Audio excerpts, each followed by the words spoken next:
everybody. So this conversation is going to be, it kind of popped up on my feed the other day.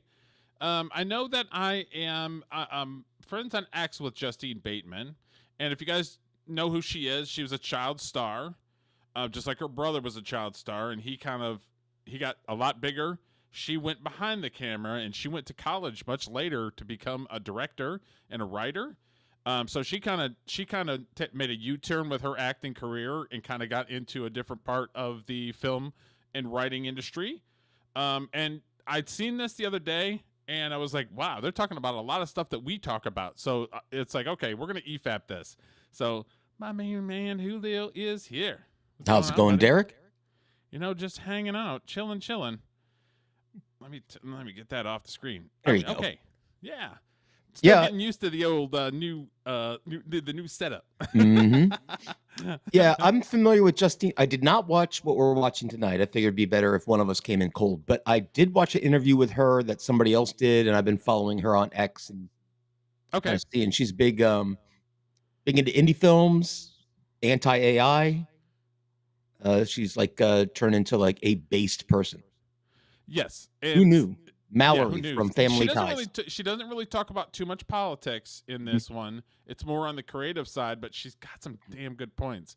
And conversations that we've talked about with me making movies and you making music. So it's right up our alley. So, okay, let me go ahead and share my screen here and we'll get the party started.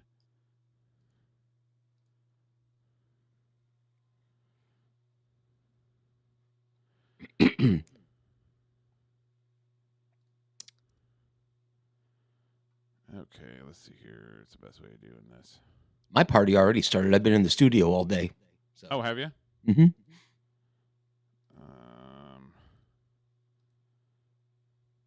I don't know if it's going to get any bigger than that.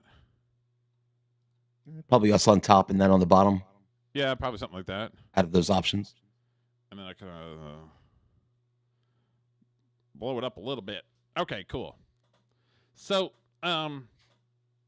shout out to this gentleman right here. Let me shout out his channel. Okay, so this is Coleman Hughes.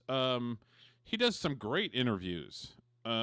He's a very intellectual guy, and he goes in deep on a lot of conversation. Great interviews, so go check him out. Go like and subscribe his channel.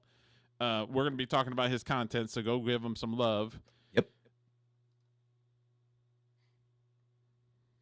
Welcome to another episode of Conversations with Coleman. My guest today is Justine Bateman. Justine is a filmmaker, author, and former actress who rose to fame as Mallory Keaton on the hit 80s sitcom Family Ties. In recent years, she's moved behind the camera, making her directorial debut in 2021 with the movie Violet. She's also published books on fame and aging. In this episode, we talk about fame and its impact on identity. We talk about the influence of streaming platforms on the film industry. We talk about the role of Gen AI in creative fields. We discuss the societal shift towards digital interactions and much more. So without further ado, Justine Bateman.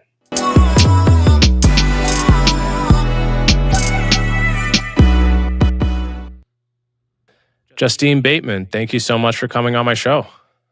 Yeah, really pleased to be here. So, many people will be familiar with you all the way back from the 1980s.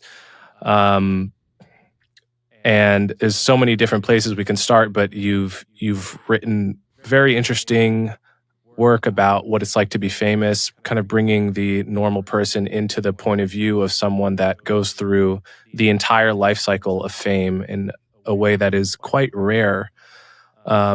You've also written and directed a film called Violet, which I watched yesterday in preparation for this. And so a lot of different places to start, but let's I guess start from what's kind of more recent, which is your political commentary. Some people may have seen you on Fox in the past few months. They may. Quick comment: the way he kicks the interview off is. I wonder if she gets annoyed when people are like, "Most people know you from what you did 50 years ago."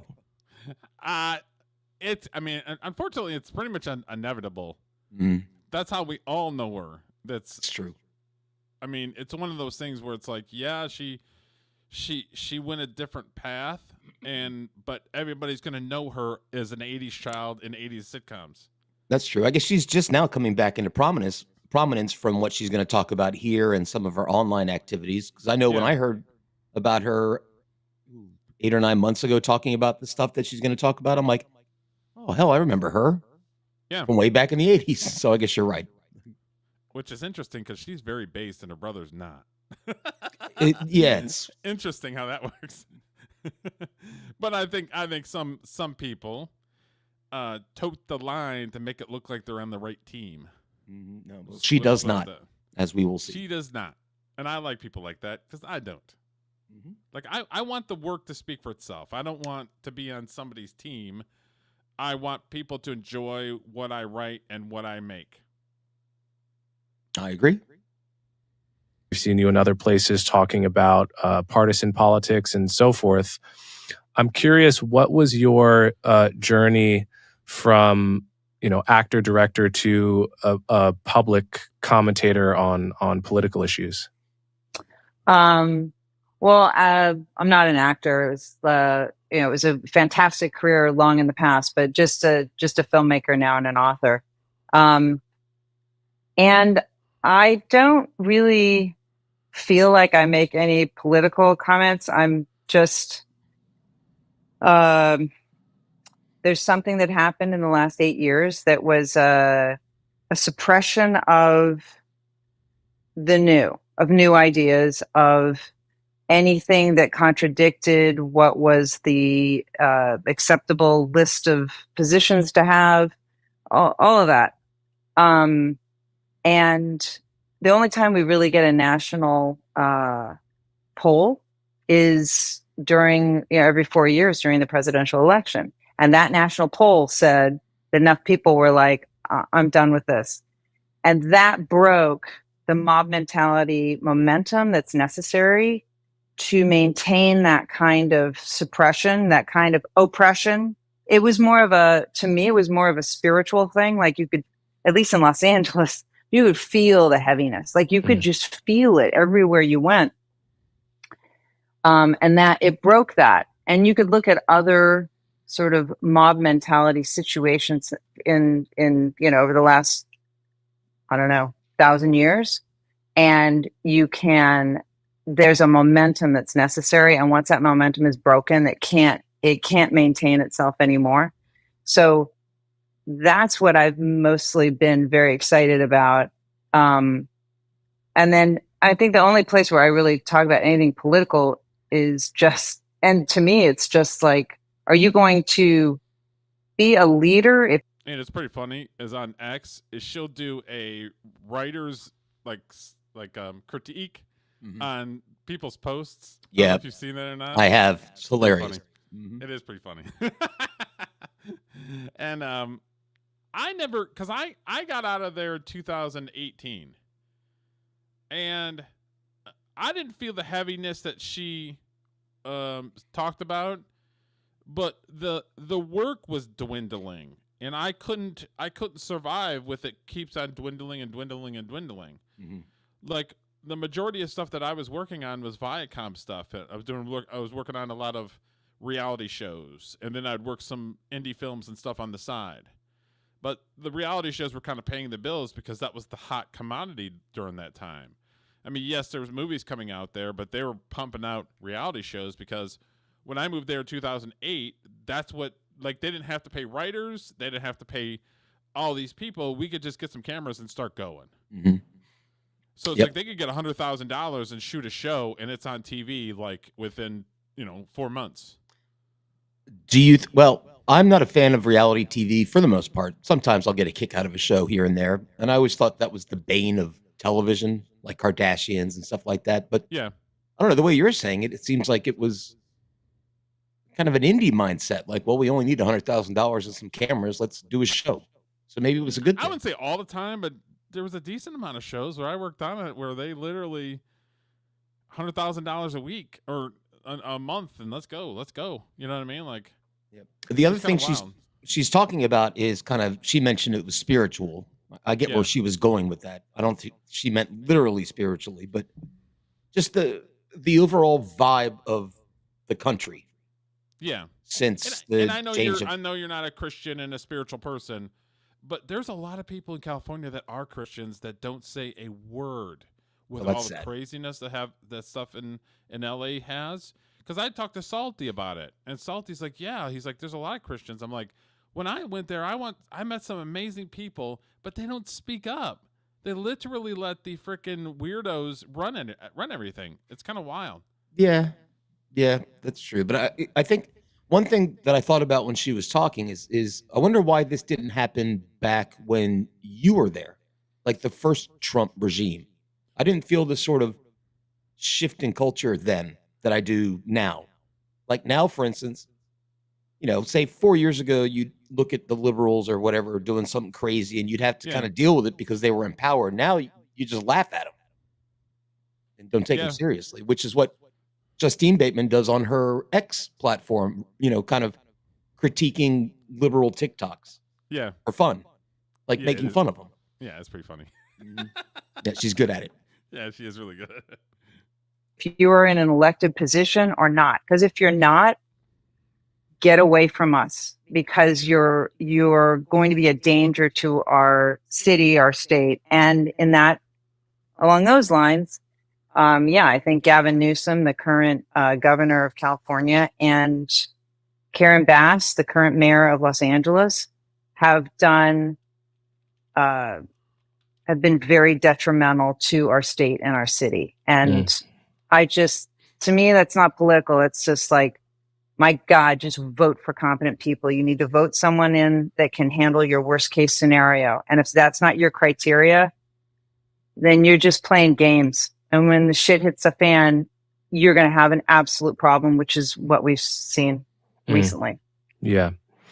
So you talked about a mob mentality. I mean, and some of the stuff that I'd seen when I first moved there in 2008, Arnold Schwarzenegger was the governor.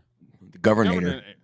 And then they booted him out because he was too right wing for him. And then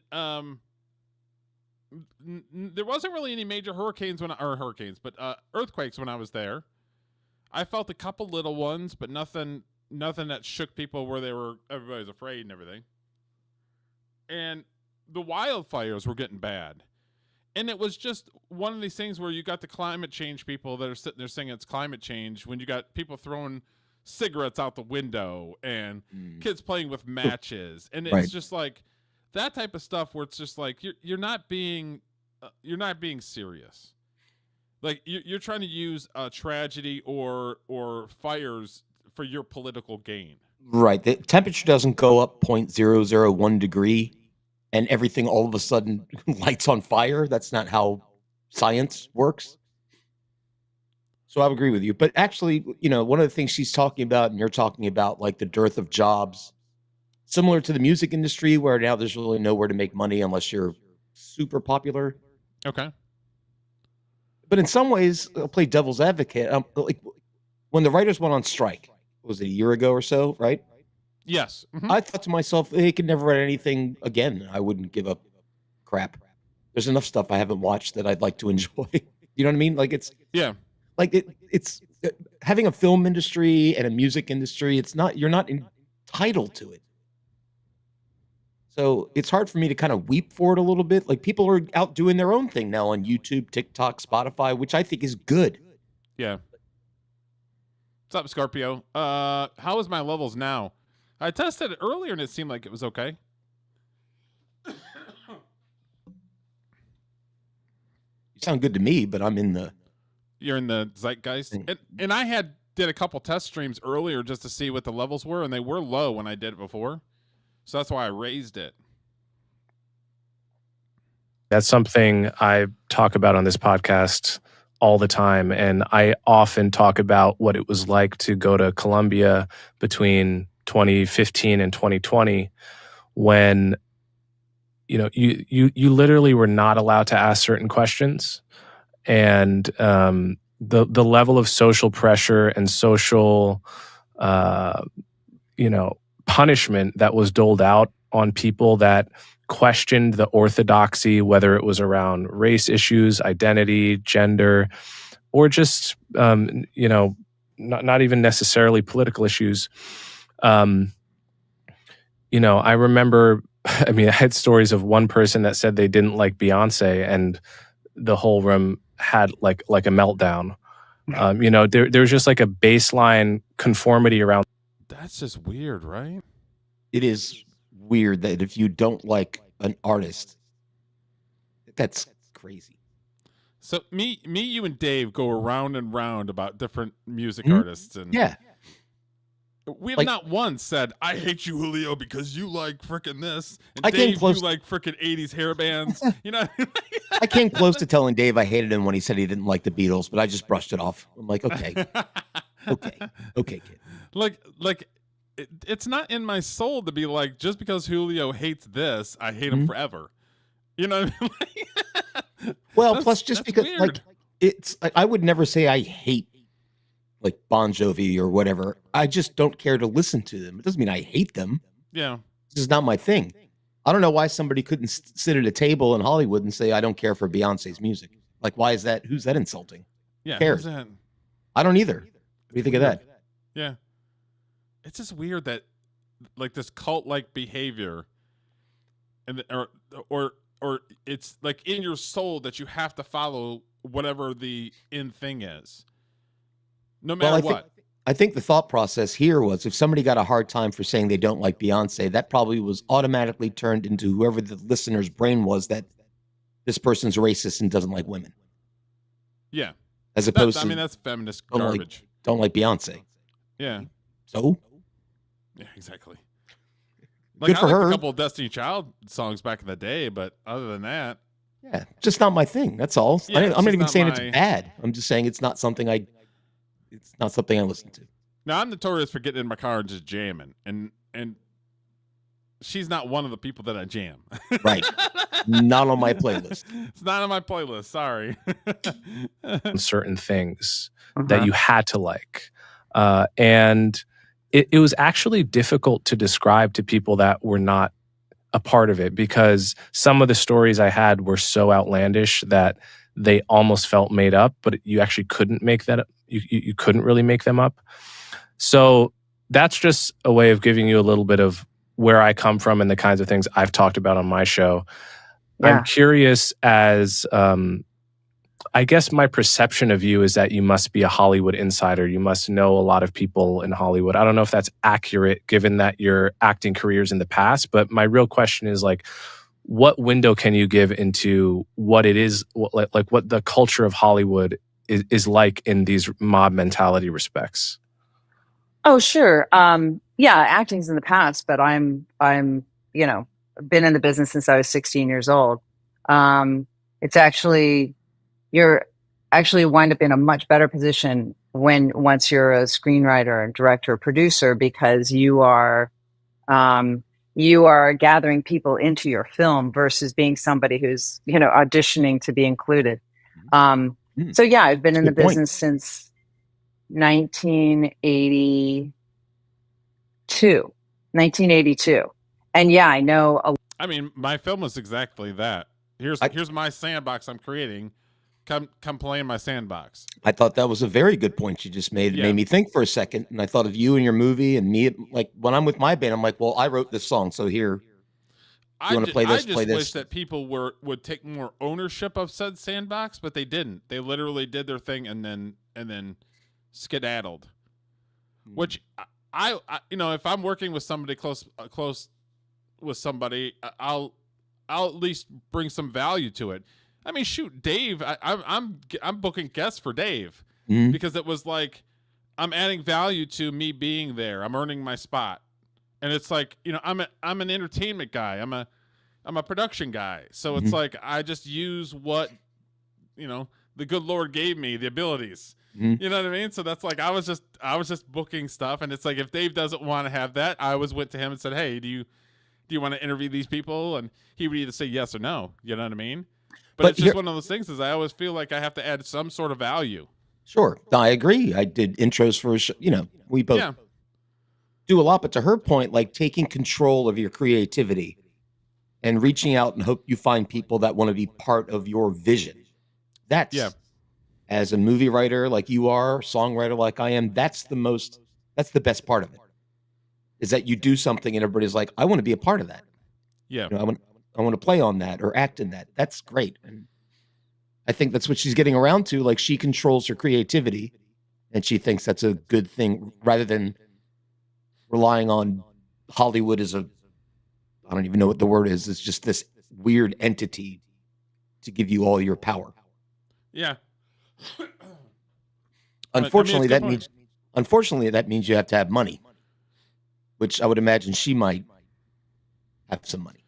Yeah, I mean, she's probably still getting royalties for all the stuff she did as an actor. You think so? Yeah, she was pretty would popular imagine. back in the Yeah. day. But yeah, she had a real good point. Lot of people. And one of the fun things about being in the business this long is the people that were assistants when I was younger are, running this and running that. That's a fun thing to see, or somebody who was like a lower level agent or an agent's assistant or a runner in the mailroom is now one of the partners. So yeah, I know a lot of people in the business, of course. And I love the entertainment business and I love all the people that are called to it. It's a very special collection of people with, from the executives to the crew, with a very specific skill set, varying skill sets, but very unique skill sets. So yeah, well, which I'll say here's what's happened. So all the shows that I worked on, indie films, and some of the stuff that I did on regular jobs, I still get looked down upon that I don't have the correct skills to do. Even I literally worked in an industry where I'm 1% of 1%. It's still not good enough. Even though you've done it before, they still Yes. like. Well, I don't know. I'm interested. So, like in I'm talking specifics. about it's not in the industry. I'm talking about outside of the industry. The way that people look at somebody like me, where she's exactly right, is you have a certain skill set and a certain charm. You have certain ability that a lot of people don't give a shit. Straight up, don't care. What do they care about? What was that? What do they care about? I have no idea. I have no idea. Smoking weed, sitting on the porch. I don't know. Sounds like my bandmate. But she is absolutely right. It's a specific skill set that a lot of people either, I don't know if they take it for granted or they don't care, or both. I have no idea. I would guess, like in business in general, I always tell my kids, I said it's 90% or 10% aptitude and 90% attitude. If you come across in a discussion with somebody or a coffee with somebody who's looking to, get your services, I think the personal stuff weighs far heavier than whatever's on your resume. Like, you know what I mean? Like what your face-to-face vibe is with the person. If you get a good, I've interviewed hundreds of people for jobs, and I could tell you just sometimes they'll walk into the room and I just go, nope. I could just tell within a minute without even looking at their resume. Now, not that I don't look at it. Maybe so. To your point, like people don't care what your skills are. I wonder how you're saying that doesn't seem to be terribly important, and I'm actually confirming that from a business side. Like, yeah. And I'm not talking about like an artist versus artist. I'm talking about somebody that is not an artist out in the world. They don't care. Yep. They don't know what you do. They don't care. Which is sad because there should be some sort of opportunity to win them over, if that makes any sense. Yeah. I don't expect anybody to kiss my ass, but at least I'd at least to be able to be in the pool of people that can get that thing, that job, that whatever. And like I said, I get shit on for a lot of it where it's just like, well, what you have, the abilities you have don't quantify into Ouija building. You know what I mean? It's just like, whatever. Yep. Like, and the beauty of it now is the direction that you've taken, Derek, and just doing your own thing. You don't have to worry about that anymore. Yeah. So that Now was you just that don't was have- one of the bitches about being a freelancer. Mhm. You know what I mean? And then it's like, yeah. Then your political side, and if they find out that you don't jive with their politics, then that hurts you too. Yeah, that's unfortunately you have to. Well, Which well, I this never is- had too many conversations like that with people on set, because it was like, I'm there to do a job and to get the next job. You know what I mean? Like, Mhm. and learn from people that are better than me. I mean, that's what my motivation was. It wasn't to like have a political battle with somebody. You know what I mean? Even though some of the people would probably agree with me, but that wasn't my intentions. Yeah. Plus, you weren't in a position, if I'm not mistaken, to drive the narrative anyway. Like you weren't writing the script for the shows you worked on to try to. Correct. Because I was push doing forth- everything under the sun to get on Yeah. sets. Anything from PA to transpo. I worked I did producer on stuff. I did assistant production coordinator on stuff. I did coordinator stuff. Like, I did a bunch of different things on the production side of things. You were the, as they say in the Navy, chief cook and bottle washer. Or gopher. Well, gopher. Go for Yeah. this, go for that. Do this, do that. but you have to have the attitude that way to be able to get on set. Because you can't just get on set as a PA and be like, you know what, I'm going to direct this, and walk over and push the director out of the way. You know what I mean? Like, it doesn't work that way. I'm sorry. Like, Nope. Give you the shorter version of what's happened in the business specific to what you just asked. And I have an essay coming out in Tablet. They're doing a physical magazine that's kind of talks about that. But the entertainment business was established, I'll just say, specific to the film business, was established by people who were really risk takers. Like, they're not only willing to, like, essentially, recruit enough people to, it's like a small city, to get a film done, and to create some sort of fanciful story or reenact some real story or something that wasn't there before. Just create something out of nothing.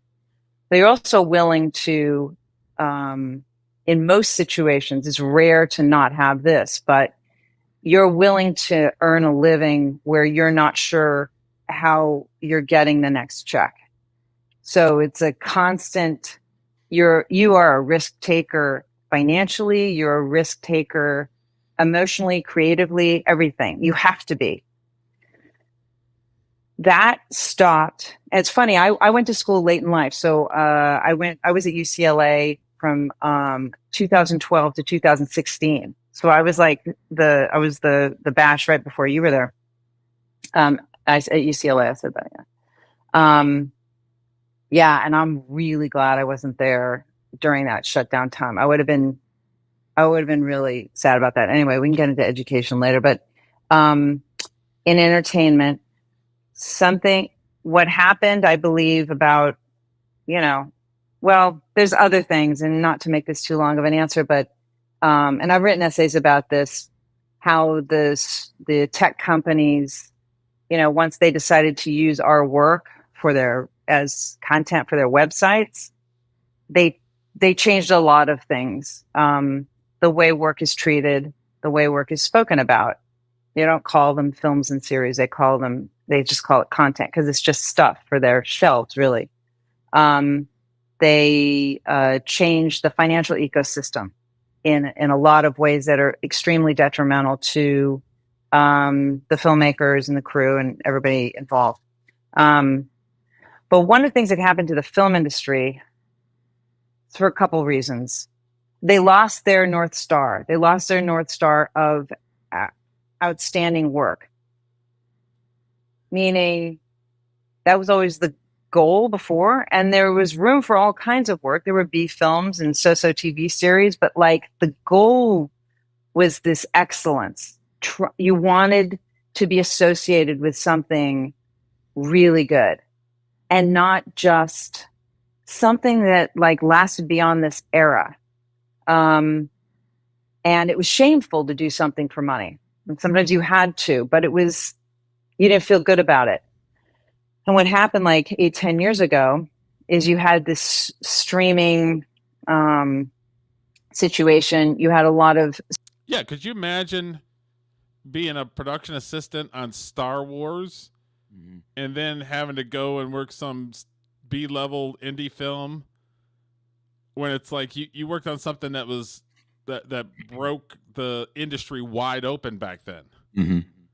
And I did stuff like that too. Like I worked on a short film called Rain, and we shot in the desert for what, 3 days, 4 days, and it was a woman that is a acting coach, and she'd helped actors throughout the years, so she knew a lot of people. She was one of these people that everybody knew her, and she wanted to write. She wrote this film called Rain, and I was a key set PA on it. So basically, I was in charge of like make sure the actors were ready to go, and anytime we had any extras, I was in charge of the extras. So, the cinematographer on that was Jack Green.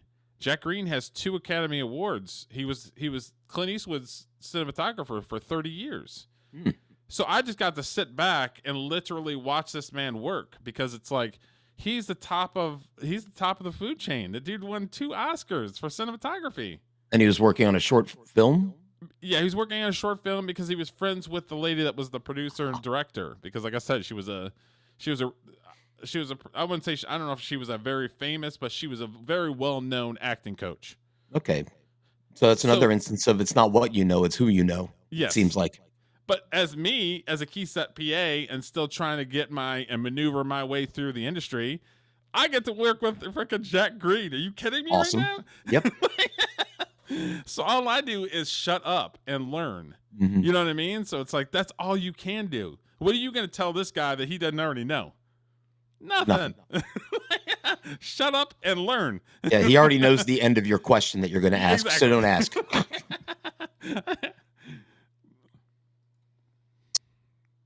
Studio executives chasing after them, not wanting to be made to look like chumps financially.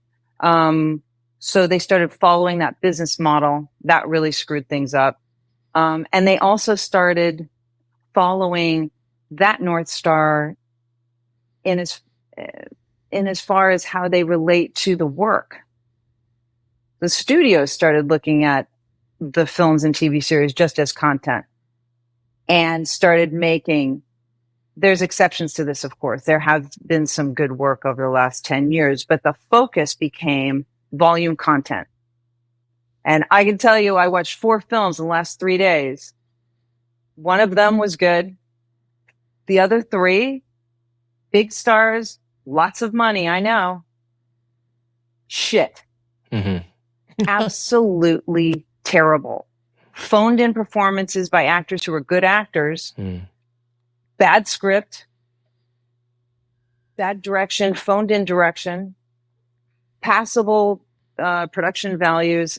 And like, if you're really called to this and you're gifted at this and this is where you're supposed to be and what you're supposed to do, it would rip you up inside to turn in something like that, where it just seemed like, it's not like you swung for the fences and you didn't really make it, but you tried.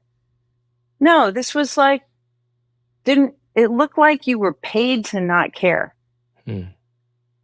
So that's pretty wild. And and with The Warrior, I had that mentality where it was like, I'm going to try to make it as best as I can, and eventually I have to walk away and say it's a finished product. But it's like I have to make it as best I can, and then put it out in the world and see if people enjoy it, or people can watch it and know somebody that went through that. Mm-hmm. You know what I mean? So it's like, yeah, it's the same thing. She's actually she's on the periphery of a discussion about the difference between content and art, which is interesting. Yeah. Like, I always say I write songs. Listen, not many people listen to my songs. I'm not Burt Baccarat, but I'm proud of them, and I am a songwriter and a musician. It doesn't matter if 1 million people listen to my stuff or 50 people. So art is, this is what's in me and it's what's going to come out. Whereas content is this is what I think people want, so I'm going to try to generate that. It's art is this way, content is this way. Does that make sense?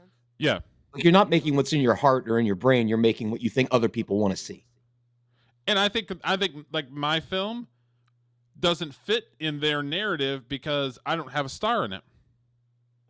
If I had a star in my movie, it would probably been looked at differently. The performances are freaking great. I agree. But because I don't have a star, I'm not getting the little push. Well, that's more the ability, I think, to get eyes on your stuff. Like if I had Jimmy Page guest star on one of my songs, I guarantee you I'd get more views or listens. Just like if you had, I don't know, Brad Pitt in your movie, of course people would watch it. But that doesn't say anything people about don't understand the business of making movies, though, because if I got one star and they were SAG, it would have doubled my budget right off the get. That's right, because you've said before I'm that not made of money.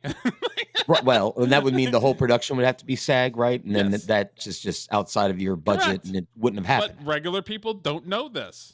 So you could have made a movie with the people you made the movie with, or you could have made no movie. Correct. With a SAG, yeah. Or we would have shot. We shot the first 10 days. We could have shot about 3 or 4 days, and then I had to do another 3 or 4 days at some point when I got extra money. And then we went back and shot another 3 or 4 days when I got some more money. Doing it that way, your movie usually don't get done.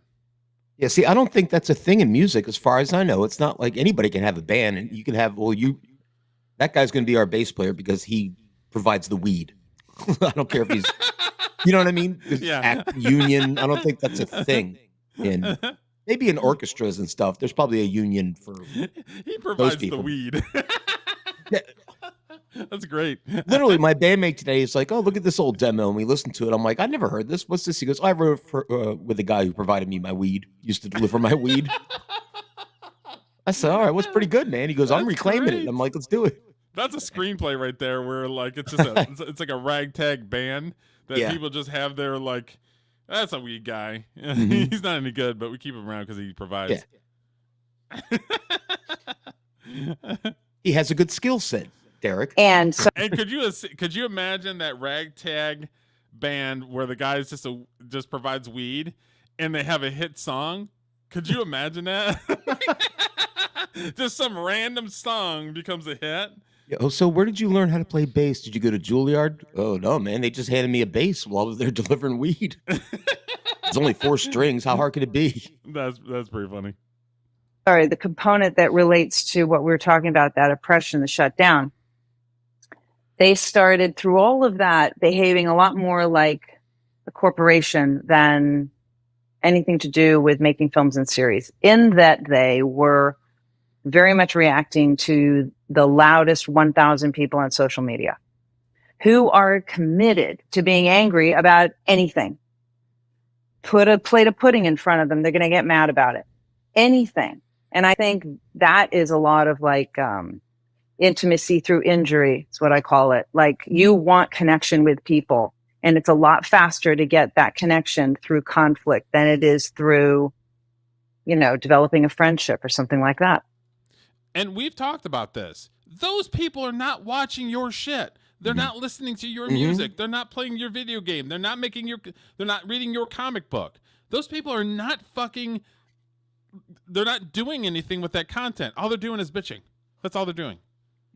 True, but it's like you're not entitled to an audience. People in general, the public at large, doesn't understand what you talk about with what it takes to make a movie, or this is what it takes to write a song, or what she's talking about. Yeah.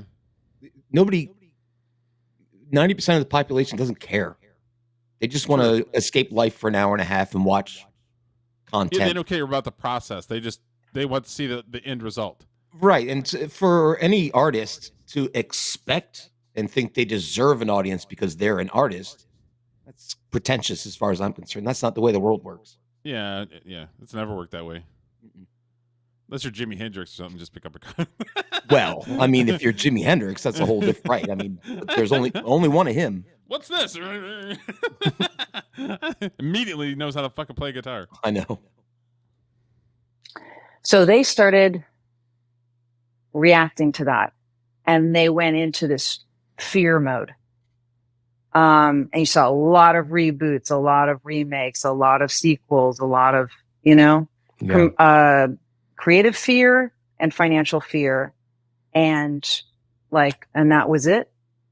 So even the stuff that has been good over the last, decade has had very difficult, for the most part, difficult time getting an audience, not had the support of the promotion that's necessary. And it's like you're in this giant Costco of stuff, and you have to paw through it to find the actual films and the actual series. Because there's no one at the helm anymore. There's no, you also, oh God, I could go on and on about it. You got rid of the critics, really. There aren't really many critics anymore. There are people that'll do summaries. Yeah, there's the critics have basically turned into, we'll give this person stuff and then they'll give us a favorable review. Right, they're shill magnets trying to attract. There's no shills. actual critics that will tell you honesty. Okay, so they're just shill magnets for music, for movies, for. I've never been a fan of any critic. Everybody's a critic as far as I'm concerned. However, I'm interested to hear your thoughts on that. Is there such a thing as a professional critic? Is there a criteria that they have that normal people? I mean, there's movie critics that still claim that. And there's a couple good ones out there that are honest, but there's a lot of shill people where it's just you give them stuff and they'll give you a favorable review, especially on fucking Tomatoes shit. You know what I mean? Rotten Tomatoes. Most of those people are paid or they're given a bunch of shit to give you a favorable thing. Because it's if you notice that a lot of times there's 90% critics review that are good, and there's 50% audience. Because they were all given shit to give a favorable review. Oh, I thought it was racist trolls that were dragging the Rotten Tomatoes score down. Oh, access. They're given, records. They're given, concert tickets. They're given all this stuff, access to maybe being on set of a movie, the next movie or whatever that's being filmed or whatever it is. They're given treats to get favorable reviews. So what would a critic need to have in their skill set for you to consider them a serious movie reviewer? Honesty. That's it. Honesty. Okay. Well, that goes back to what I was saying. A lot of us have that. So I could be a professional movie critic then, I guess. If you're honest and you're not willing to bend the knee because somebody gives you a bunch of stuff. Yeah. That's what and that's hard because people are selfish. They're unbelievably selfish. That's why I always tell people that most people aren't going to do stuff just because. There's got to be something in it for them. Well, that's unfortunate, but yeah, that's true most of the time. You're right. Yeah. And she's also talking about I watched 4 films and one was good and the other 3 were shit. Well, according to who? She's getting into subjective territory here, which I don't like. Because she doesn't like it, it means it's shit. Yeah, but she's also looking at the acting, the wardrobe, the writing. She does all of the above. So I would take her opinion over somebody that just is, a one-trick pony. All right, that makes sense because she understands the process. Yes. So if you have somebody that maybe won an Oscar for one movie, and then fell off the face of the earth, never did a movie again, and then you have Justine Bateman, who's an indie filmmaker, writer. I would take criticism from her over the person that won an Oscar one time and they were gone. Okay, that makes sense. There's been situations where there's bands that I really like that talk about another band that they like, and I'm like, oh, well, if they like them and I like them, I'll probably like, yeah, that makes sense. But I mean, you also, you would trust a person's opinion too, right? Yeah, the people that are within my circle that I trust. Yeah.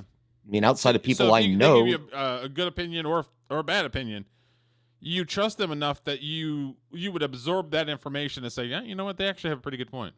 That's true, and probably ask them for their opinion again. Like, hey, that last recommendation you made was great. So what else do you like? Some random person that was given a bunch of shit to give you a favorable review. That's true. That's a whole. I want honesty. I want somebody that's gonna dig into my movie and be like, you know what? I really like that scene, dude.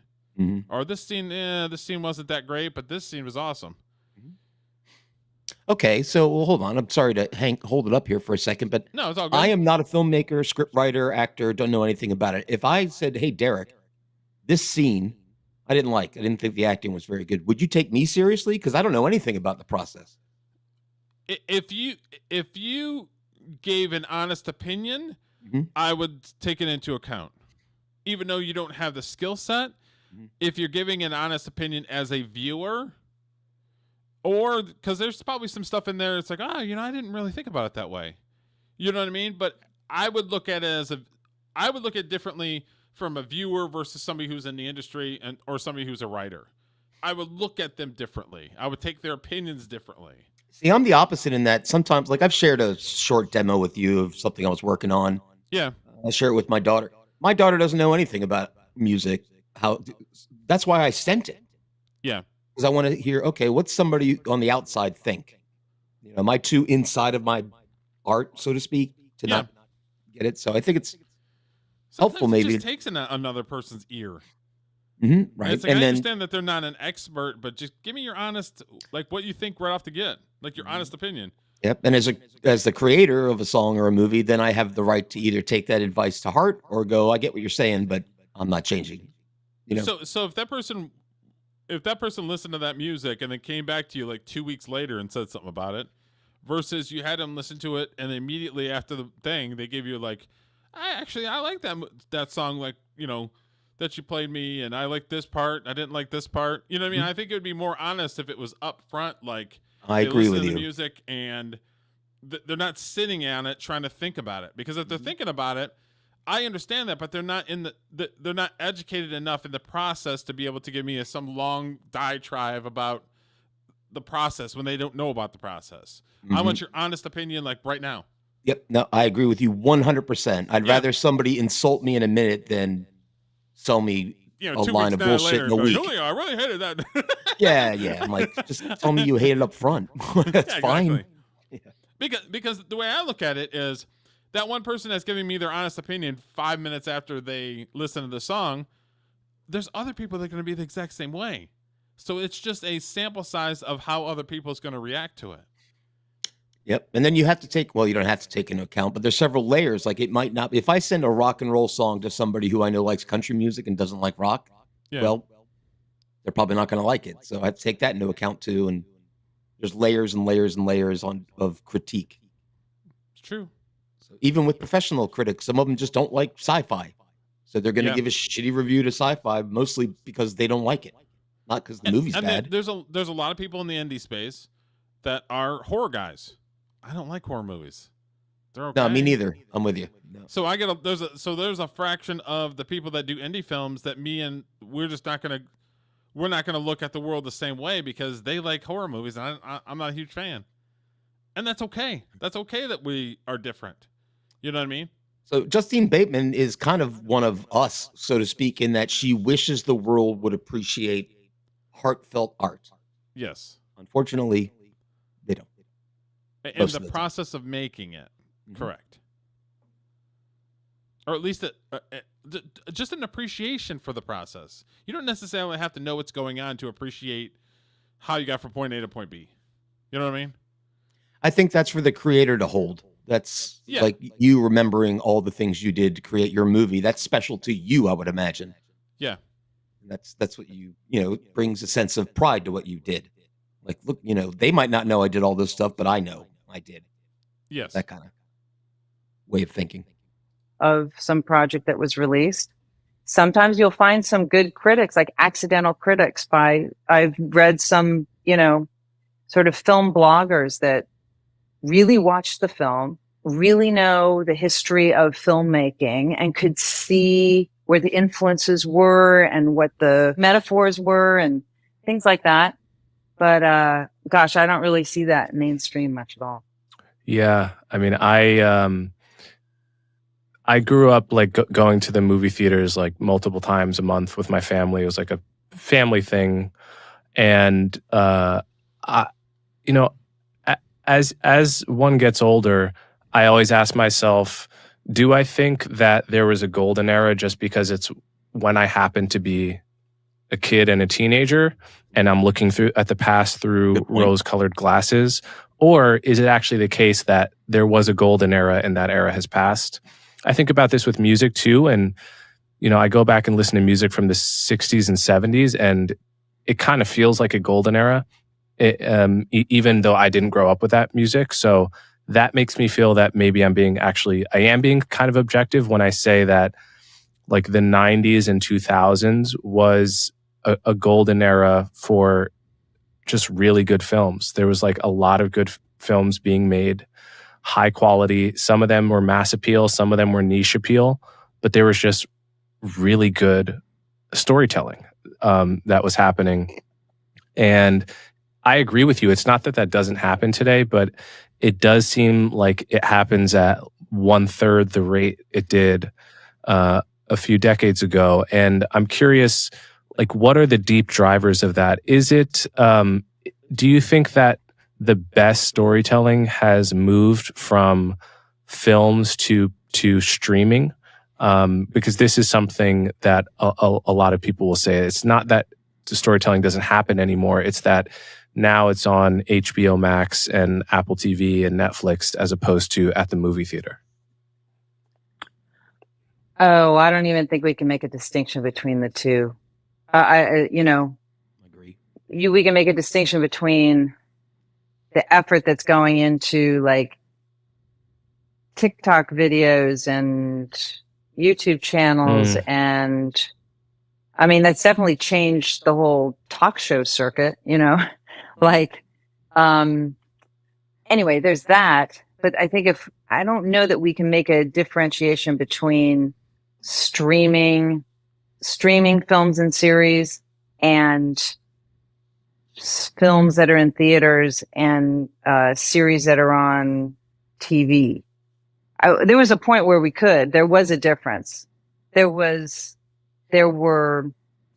say, like 2007, 2008, they started, webisodes, streaming shows.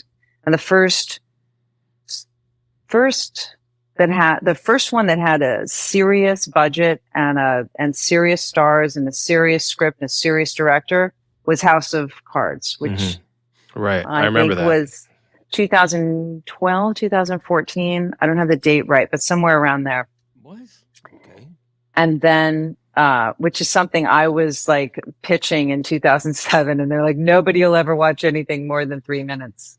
And I said, no, that's a YouTube restriction. You couldn't upload anyway, whole other story. But yeah, once that started, then there wasn't a differentiation. There is a differentiation between content and films and series. And it's not necessarily money. It's definitely not necessarily money. It's commitment. It's focus. So one of the big things that's happened is either a carelessness and or laziness, because it's not a huge effort. I don't think, maybe just because I'm a screenwriter, but it doesn't take a huge effort to lay into your script some cohesiveness, to have there be reasons why people are doing what they're doing, not just have throw a bunch of events out there and then, but because and some people can't see that. There was a few times that I would have to talk to the actors, and the actors would be like, why are we doing it this way? And I had to explain to them why we were doing it this way. Because I'm paying you to do it that way. Well, yeah, but they couldn't see the vision, or they couldn't see why I was doing it at that particular time. Yeah, but like she's saying, she's kind of saying the devil's in the details. Like any artistic project that I've been involved in, 10% of my time, or rather 90% of my time is spent on about 10% of the art. Yeah. Because you can knock out a bullet point list of, okay, here's my script and here's the beats I want to hit, like an outline. Yeah. Same with music. It's the work is filling that in, and also knowing when it's done. Yeah. They say a good piece of art is never finished; it's just abandoned at some point. Oh yeah, because you could sit there and nitpick. My film, I could sit there and nitpicked it. At some point, you have to be like, Yeah, and that must be harder for you than it is for me because I have a bandmate I trust, and he can go, "All right, Yeah. Mike, this is good enough." Whereas you were the writer and director, like a one I man. have to trust my gut. Yeah, you got to trust your gut, right? Yep.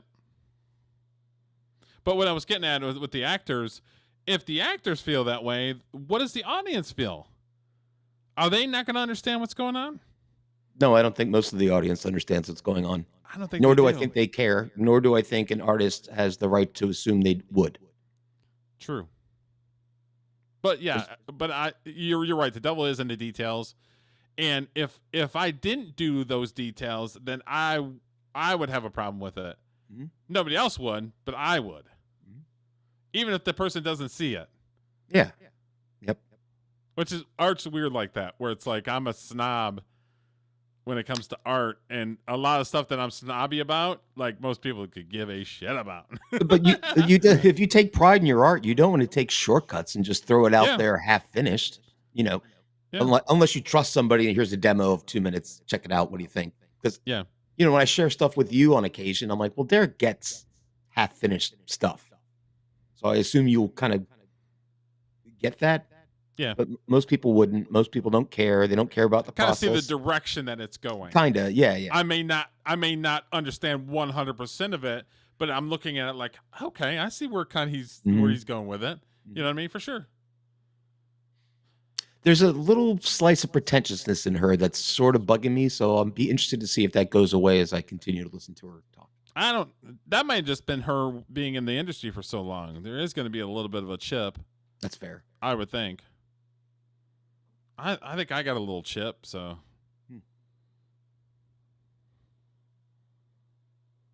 Focus has been on making content second screen so that people on their primary screen of their phone and going through Instagram, whatever they're doing, are not distracted from what's ever up on the TV or on their laptop, distracted enough that they would turn it off. That's been the focus. Have they achieved that? Yeah, 100%. Got lots of stuff where I can look away for 15 minutes and look back and I'm not lost. I'm just as confounded because they didn't really put time to get here's a way that you can tell. You said, like, are we just imagining that what we saw when we were younger was better because we were more open to it or something? Here's a test. Watch something that when you were a kid, you thought was sort of a kind of a disposable film, like I don't mean disposable. I mean, like, not a, maybe not a top tier film, something, if it was on a Saturday, you'd like, yeah, you'd totally watch it. Maybe not to speak, derisively of rom-coms, but like maybe a rom-com or something, not something that was possibly going to be nominated for an Oscar or anything, right? You just look at one of those from your childhood and you'll notice the story is tight. The angle, the camera moves are specific. The actors are committed. Like, it feels more full. It feels satisfying. It feels, and I mean, that's how I can tell. Like, I can look at like any film from the 80s or 90s. And sure, there was a lot of B stuff too. But the stuff that was just like, it's out in theaters, you go watch it with a friend because it's fun. But, it's not a top tier film. But you watch one of those now and you're like, damn, this is tight. This is intentional. This is entertaining. It's complete. It's goes full circle. Lassie. Mm-hmm. What little kid didn't cry at Lassie? Yeah, as a little kid, little doggy, sure. And it was about a boy and his dog, but it was tight. And when you saw that little the little kid was in trouble and the dog was in trouble, you felt for that. Like, you, in my opinion, if somebody gets some sort of emotional reaction based off of art, you're doing your job as an artist. You're doing your job as a writer. Mm-hmm. it's not that way anymore. There's a lot of stuff that's shit out there that it's like I don't have no connection over. I'm just kind of like, okay, it existed. It was Yeah, a I guess it thing. would what she calls content. Exactly. So I Well, completely agree with her.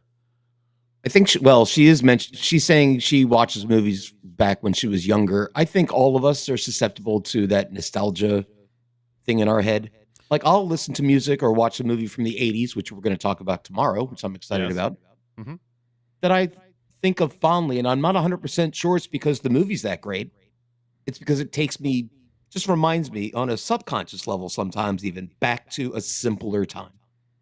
Makes me happy. I mean, the movie that you guys watched yesterday, I love that movie. you guys love the movies where it's so bad it's so much fun. great. Mhm. And the acting was terrible. Mhm. But the shots and the story, well, the story was, there was no story. But like the shot selection was pretty tight. I thought so too. I thought the fight scenes were pretty good too. The the most part. choreography and the fight scenes was pretty tight. So even though it was a low budget, no kind of movie, it was pretty tight. I just didn't think there was any kind of story. It was literally just ninjas with a rock band and Hey, it's a boy and his dog. What more do you need? I don't know. I have like a perverse sense of enjoyment on those movies. I don't know why. Maybe it means I'm a bad person in some way. I just like them. And I don't know why. There is a nostalgia factor of it. I completely understand that. Mhm. But good is good and shit is shit. And it's just, in my opinion, is over the years, the quality has went downhill. Yeah, I think that's inarguable. Yeah. Because now it's just people. And music, and it's worse in music, I think. Well, get ready for AI albums on Spotify. That's already happened. So now you don't even need to know how to play an instrument to have an album on Spotify. I wonder if Spotify is going to clamp down on that, or do you think they're making money on it? They're making money on it. And quite frankly, you know what? I don't think they should clamp down on it. What gives me the right to tell somebody who does AI music they can't do it? I'm not in charge of music. Let them do it. I don't care. Even the artist side of you is like, fuck it.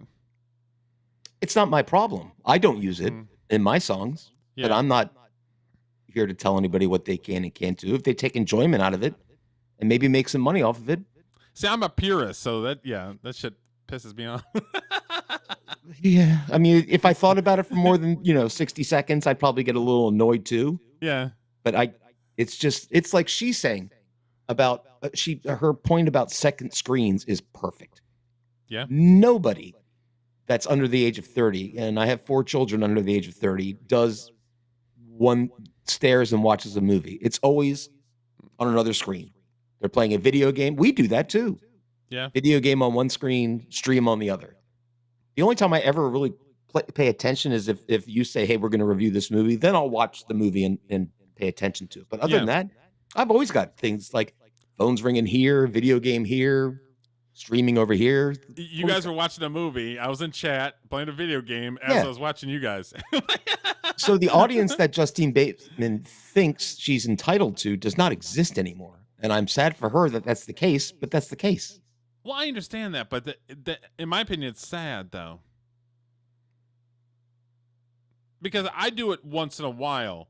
There's kids out there, they can't stand 5 minutes without freaking having 14 things going on at the same time and they're not paying attention. Well, I mean, I think it's more sad than anything because you can't smell the roses. You can't appreciate anything if your nose is in something else. Like the pictures on X or whatever that I see where the kids are standing in front of the Mona Lisa with their phone in their hand. Are you kidding me right now? It's just what they do now. I mean, it's not. I think it's a shame, but I only think it's a shame because I remember what it was like before. That doesn't mean what it was like before was we better. might have different opinions, but I think that's shitty parenting, not sticking a phone in their hand when they're 5 years old. Well, half the parents have phones in their hand nonstop. Yeah. So, yeah. Well, no, I agree. Giving a phone to a 5-year-old is bananas. Yeah, it's crazy. Unless you want to show them a cute little animation or something. Hey, look at this little dog. No, they literally hand the phone to them and here you go. No, that's ridiculous. But yeah, it's ridiculous. Anyway, we can go a whole diatribe on that. I know. Or it leaves, or even if it doesn't go full circle, it ends with like a question that makes you want to contemplate that question for a few minutes after. They're just not doing that right now for the most part. Again, there are exceptions. So I got to take 30 seconds, Derek. What was that?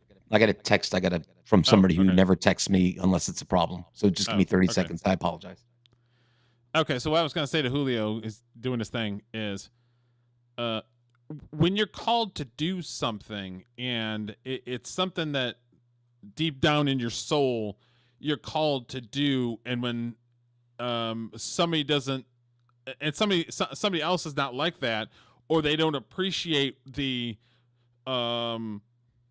sweat equity that you put into that gets frustrating, because it's like it's something that you're called to do, that your soul sings, that it's not something that you chose to do, it's something that you're good at, or something that you lights you up, or gets you excited about, whatever it is. So that's the hard part for me, is trying to manage my chosen thing that I enjoy to do, and try to understand that other people aren't like that. But I also want people to at least smell the roses and appreciate the process. So it's always kind of as an art person, it's always one of those things where it's like, I love it and hate it at the same time. And that's probably the most difficult thing for me.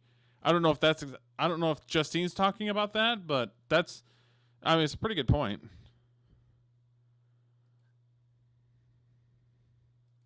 I'm trying to put together the theory of sort of why this has happened. And so one thing I'm hearing you say is that whereas storytellers, screenwriters used to write for an audience they assumed was paying attention solely to the screen and had no other distractions, because in 2006, what would I have had to be distracted by? Right. Now they're writing for an audience that is presumptively scrolling on Instagram or TikTok, or half distracted, looking out of the corner of their eye. And the kind of story you have to write in that case is one where when I write something, I get an idea in my head, it starts to fester, and then I put it on paper, and then all of a sudden I start getting all these ideas. I'm not saying, well, this is for some kid that can't pay attention. And that goes to what we were talking. I don't know if other people can do that. Do they? That goes back to, no, I'm the same way. A song comes in my head, and that's the song, and then I work on it.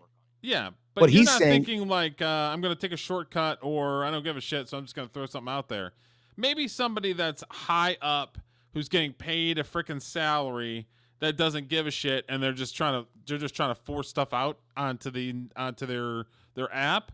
Then I completely get that. But how many of those people are out there, though? How many people are in the position to be able to do that? I don't think it's very much, right? Yeah, and it goes back to what we were talking about earlier, is what he's describing is I have to make art to cater to the audience. That's a business thing. I want to make art that I am proud of and hope people like it. That's art. Like the song I'm working on now, Derek, it's 10 minutes long. Nobody listens to 10-minute long songs. I don't care, because that's how long the song needs to be. That's how it works. That's what it is. I don't tell art what to do. You don't tell art what to do. Does that make sense? I don't know. That's kind of silly, but you get where I'm going? No, when you were gone, I was just talking about, when she was talking about like you're called to do it, and when it's something that's in your soul, it's something that makes up your composition, and all you want to do is show it to people so that people can also so you can take a piece of whatever it is that you have inside, show it to somebody, and hopefully they appreciate it. And even on a lot of people that are basically smack that out of your hand and be like, I don't care. Yeah. And even on a more guttural level, in my case, I have to get it out, because otherwise it's stuck here. I got to hear it in real life so I can move it out of my brain into existence. So it affects art, but I try not to get frustrated, because it's like, it's not my job to worry about that. My job is to tell my story and get it out there, and hopefully people can relate to it, or hope it resonates with people. We are on the same page on that. So it's like, unless you have a high level person that's just like banging out content for their fucking website or whatever it is, there's not very many people that have that type of job to be able to just bang stuff out like a assembly line. You know what I mean? But isn't that what Justine Bateman's accusing Hollywood of doing now? Is just pushing out content Yeah, nonstop to but fill the shelves, as you put it? I would assume that she's talking about the highest of high level of people that are just trying to put shit out there for Netflix or whatever it is. You know what I mean? Mhm. But it can't be that many people. It's just got to be high up. Is they're just like, just get it out there. Let's go. Probably. Yeah, the higher up you go, the less impact you have on things that happen under you. Yeah. At some point, you just got So to they're go. just looking at data and they're like, this movie needs to come out in September. Yeah, It to use needs your term, Derek, widgets. Yeah. The widgets need to come out in September. I don't care. We It need needs to 20 come out. minutes. Get them out. Yeah. Well, because before it was the production company and the network, because the network always has notes. So you would have to present your stuff at a timely manner so that the network could get back at with you if they have notes or changes. So the streaming company is that where they may have notes, but they also have a deadline. That shit better be on our website in September. Mm-hmm. Yep, A which you network and I is a little bit different because you could always take that and push it another year so that you can have it come on Fridays because you have other shows that are coming out at the same time. So you can always manipulate things. Nowadays there is no manipulating. This shit has to come out on in September because we have Star Wars coming out in November, we have this coming out in December, we have that coming out in January. You know what I mean? Yeah, it's But like I said, how many people actually have that type of pull to be able to just put shit out there? we do. We just don't make any money off of it, which is the bad part. And the artistic nerd side of me I couldn't do it. No, I'm just saying we can put stuff out there whenever we want. I'm not Yeah. saying that you would throw it out there knowing it's bad. I just mean we don't have all the red tape and the org chart to have to go through. True. If I write a G chord followed by a B minor, that's it, and it's going out if I like it. And same Yeah. with your movies, although you're, I think, a little more restricted because you have to deal with Amazon Prime, and so you do have a layer that you have to kind of get through, whereas I don't. And she's going to talk about it, and they're not, and they don't have to push anything. Mhm. That's why I went on to everybody's podcasts. Yeah, And I'd love to try to do some more to get it out there, to try to get as many eyeballs on it as possible. You know what I mean? Because I don't have the money to be able to run commercial after commercial after commercial after commercial. So it's like the more I can get on people's podcasts and interview and talk about it, you know. So, first of all, you've got to have celebrities because people like to look at celebrities. You've got to have something crazy going on in every scene, whether or not that's actually good for the story. Long story short, you have to optimize for a totally different set of things than you would if you're just trying to write for an audience that's paying attention. So let me change that for you a little bit. The audience is different, but it's not the audience you just cited. The audience in the past were individuals who were going to watch television and they were going to go to the theater and they were going to, also have subscriptions to HBO and places like that. That's not the audience now. That's who was buying. Do you know what I mean? Mm-hmm. Who's buying this? It's somebody spending money in a theater, or it's somebody watching that television. And based on the Nielsen ratings, we see that these people are watching or not watching, and the advertisers are interested in who's watching, and that they're going to pay based on that. That's not who's paying. The people who are paying now are the streamers. Apple is paying, Netflix is paying, Amazon is paying. Sometimes the studios are, but for the most part, not only are these the buyers, not only are they the buyers, they're the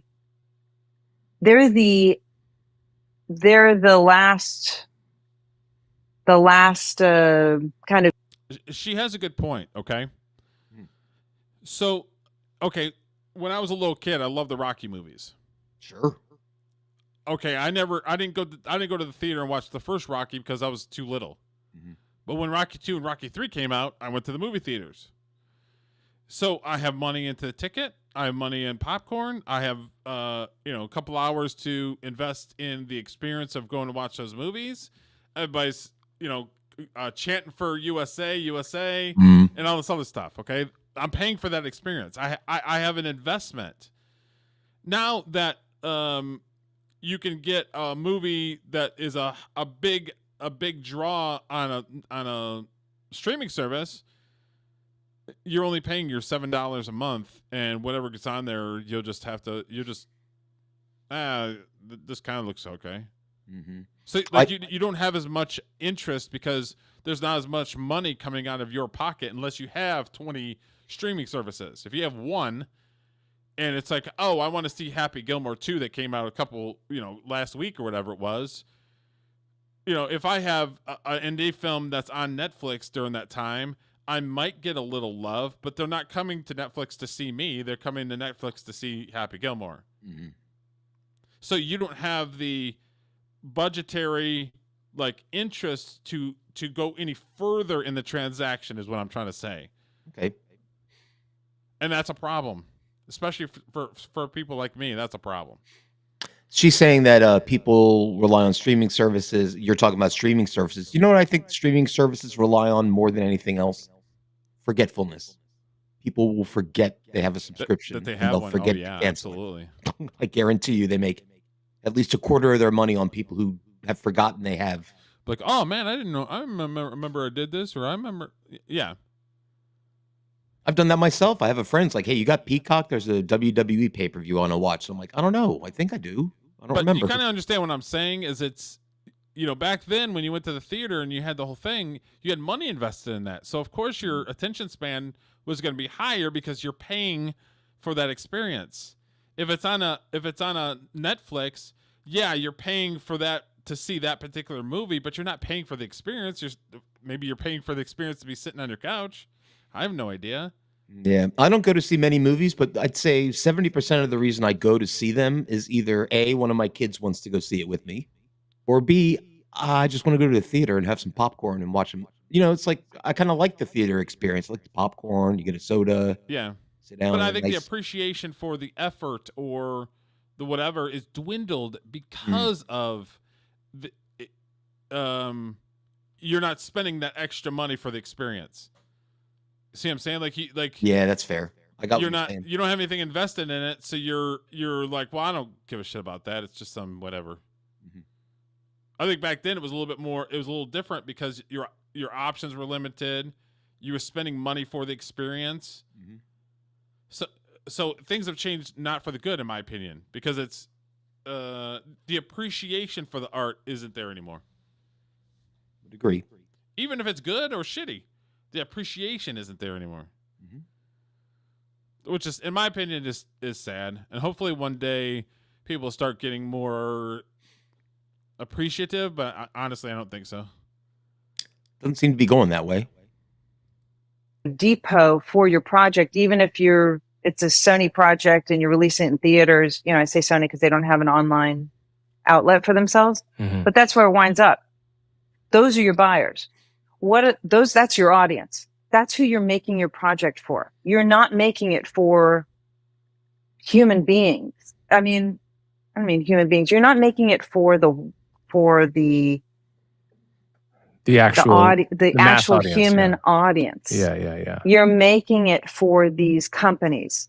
That's your audience you're making your project for. And what do they want? They want something that will drive traffic to the Amazon site so you can sell your items. A celebrity. Mm-hmm. Otherwise, they don't give a shit. Yeah, I get what she's saying now. She's saying it's like Amazon's going to pay you X amount to make a movie. If 1 million people watch it or nobody watches, it doesn't really matter. You've been paid for your content and you've delivered your widget. Yep. They want something that's sad. Even if it's a loss leader or whatever, to sell their devices. Apple. I'm just saying, it's not even as a criticism as much as it's just a simple business observation. You have the castle and the moat in business. What is Amazon's castle? It's not making incredible films. Amazon's castle is their website and selling these goods on their website. So what do they need to do? What has to happen in the moat to protect that? And part of that is get people on the site.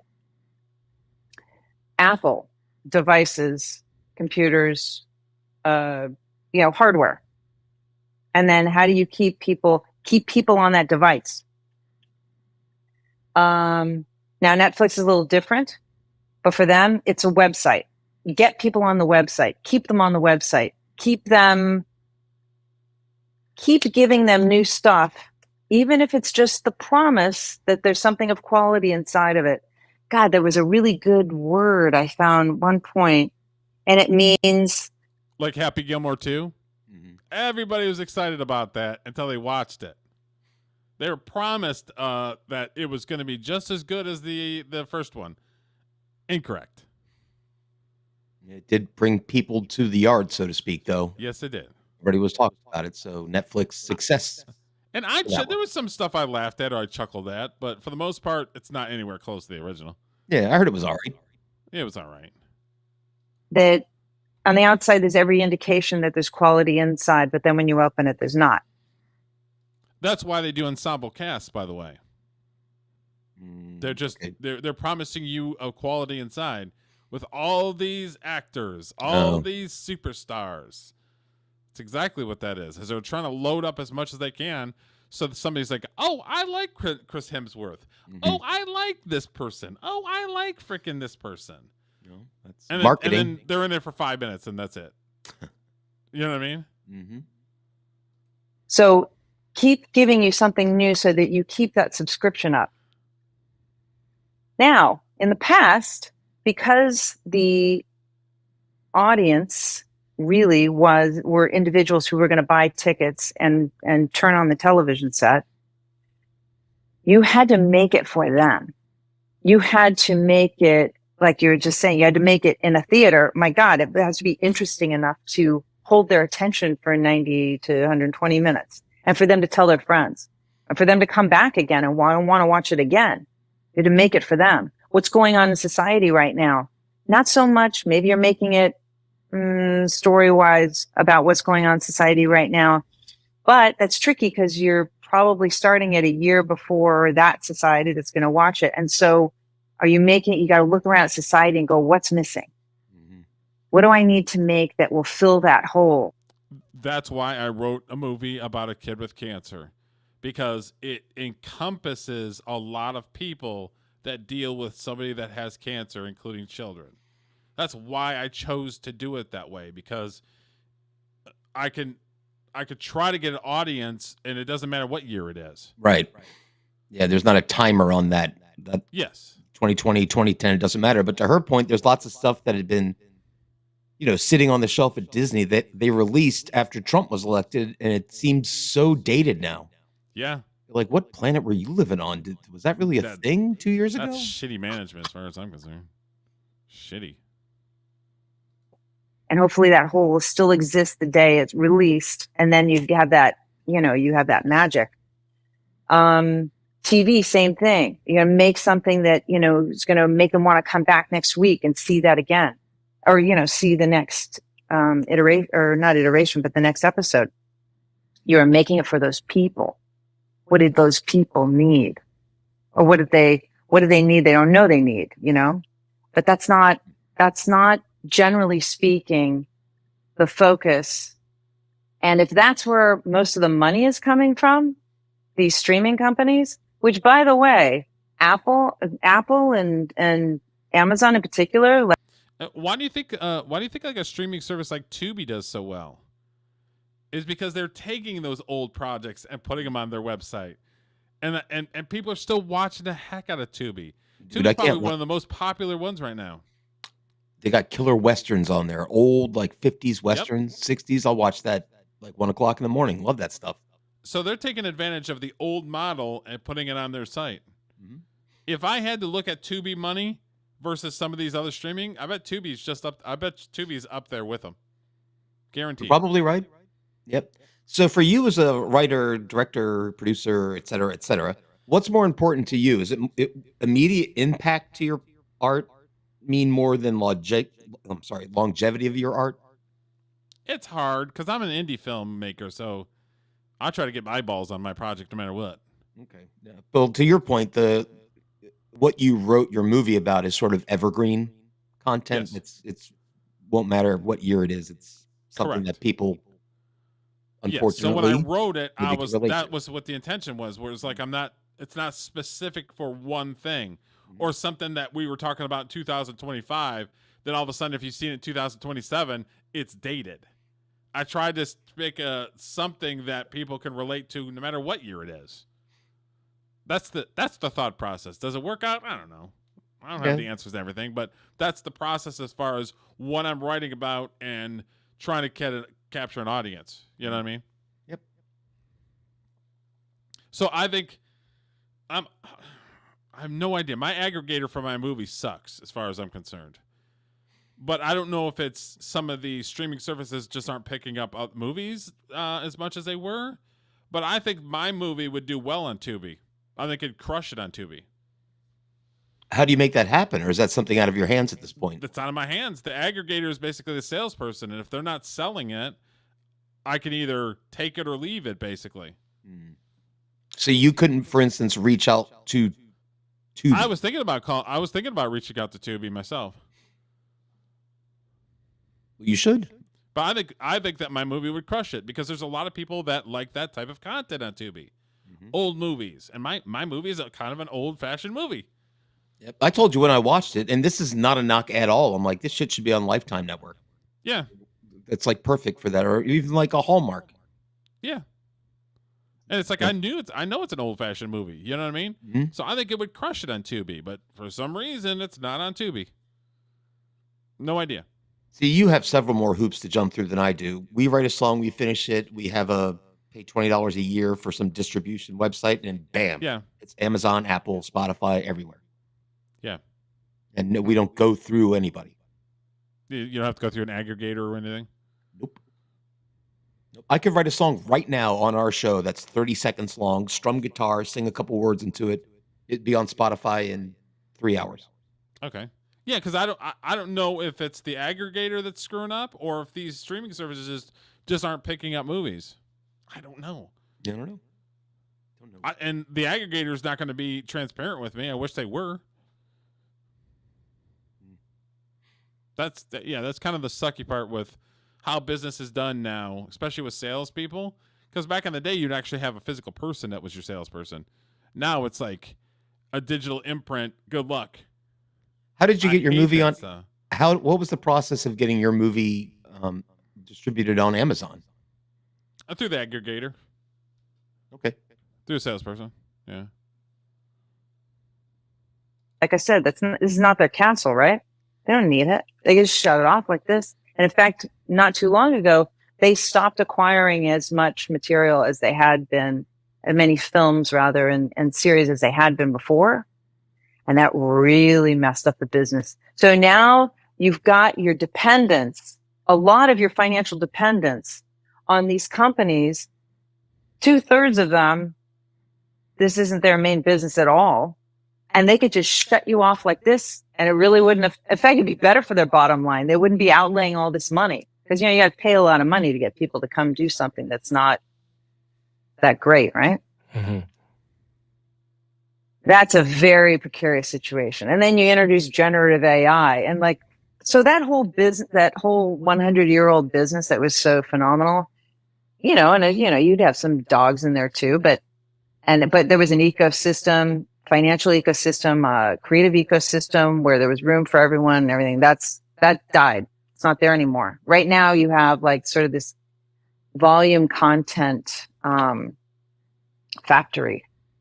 And again, some exceptions, but that's, as far as what the focus is, that's the focus because that's the audience. The audience is Amazon, Netflix, Apple.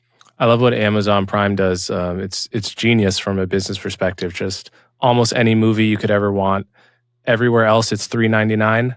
Amazon Prime, it's always $3.79. They're just undercutting on thousands of movies by 20 cents just because they can, because fuck you, they're Amazon, Yep. That's pretty. Actually, it's pretty smart on Amazon's part. Yeah. I just wish they would make him more of an effort, but like she said, they don't have to. They seem like they would have an outlet to hype what she calls good movies more than anybody else, because Amazon has the eyes on their website already. People have Amazon Prime for free shipping. You're gonna tell me that Amazon couldn't have a sort of a, like, every week they're pushing some indie filmmakers or some lower level type movies that are on their site, just with a post or like a little section where it's like, oh, this is a creator of the week or creator of the day or something like that. You can tell me that they don't want to. That's a great idea. They don't want to. They don't want to. They don't have to. Well, they don't have to. Yeah, you're right. Yeah, which is sad. Which is real sad.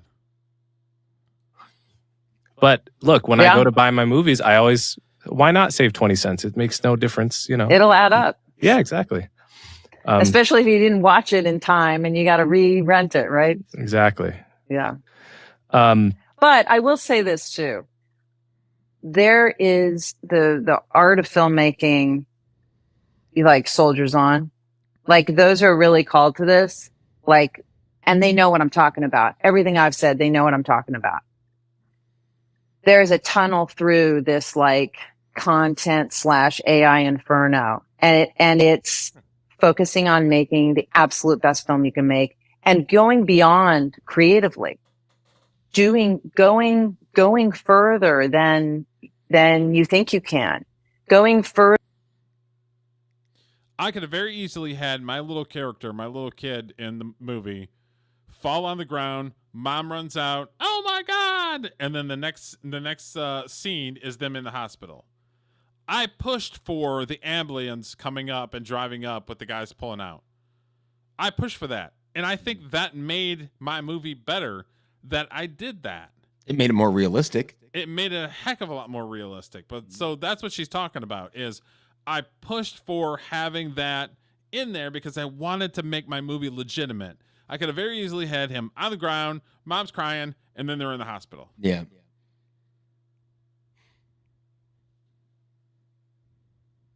Further than filmmakers you admire, you know, from the past. Like, you know, when they say you can stand on the shoulder of giants. Yeah. And also you have the football right now. They don't. They passed it to you. Now, what are you going to do with it? Go forward. And I think there's a new genre coming in the arts because we haven't really had a new genre in the arts since the 90s, not of any real significance. And again, there's been good work here and there, but like what? Like what characterizes the aughts or the tens or what about the comedy sitcom with no laugh track styled as a was that right there? He needed to come in a little quicker because she was starting to go off on a tangent. As an interview, he should have jumped in there a little quicker, but that's fair. I get what she was saying, though. She had a good point. Her last thing she said is, what are the aughts or the tens about? Yeah. Like you can say, think of the 80s and there's a vision in your head, or the 90s, there's a vision in your head. She's right. If I think about the aughts, I don't have a cultural picture in my head. Crazy people screaming.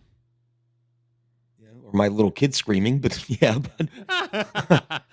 but yeah, there's no, there's not something you go, oh, it was like that in the aughts. I've never heard anybody say that. As opposed to, you can see this coming from a mile away because I would say the last 25 to 30 years, has there been anybody in any industry that stood out and was just had some sort of new idea, some sort of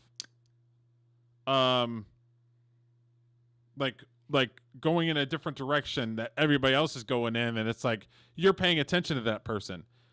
I don't think that there's been that person.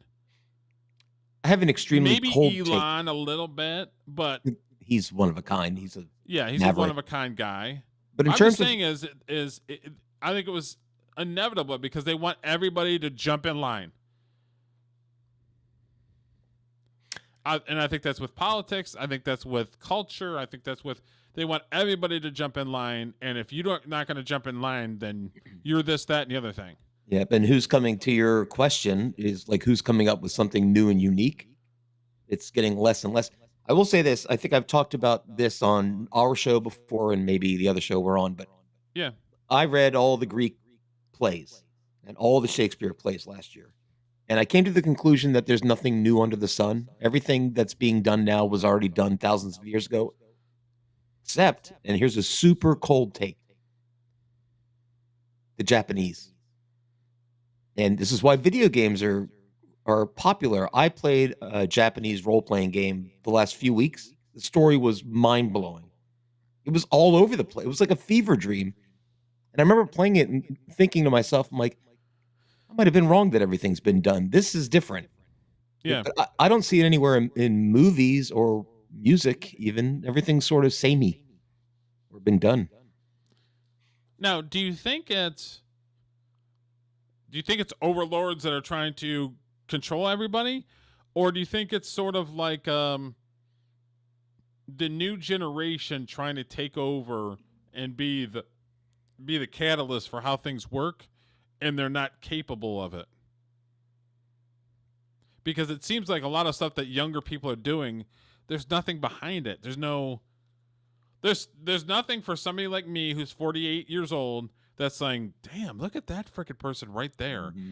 25, 30 years old. Like, holy shit. Like, look what they're doing. But There's nothing. There's nothing behind their shit.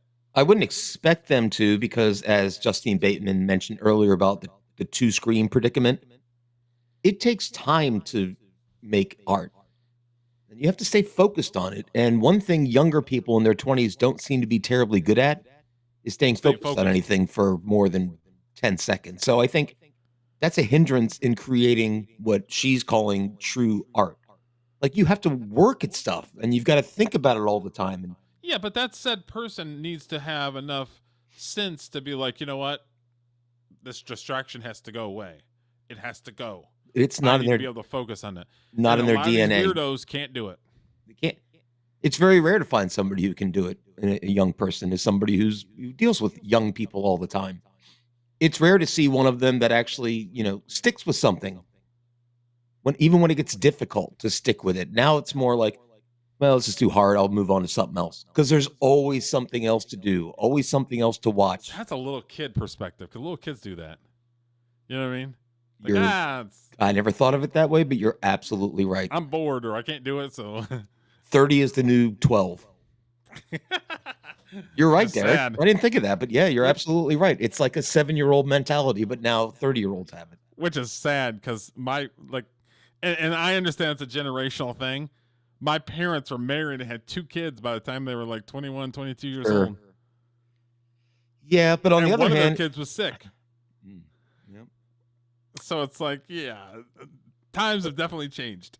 on the other hand, I will give the young folks credit, is that you have to be like that in today's day and age. You have to be able to be like that, though, because everything's coming at you so quickly. It's not like it was when we were kids, Derek. You go home from school, you go out and play baseball.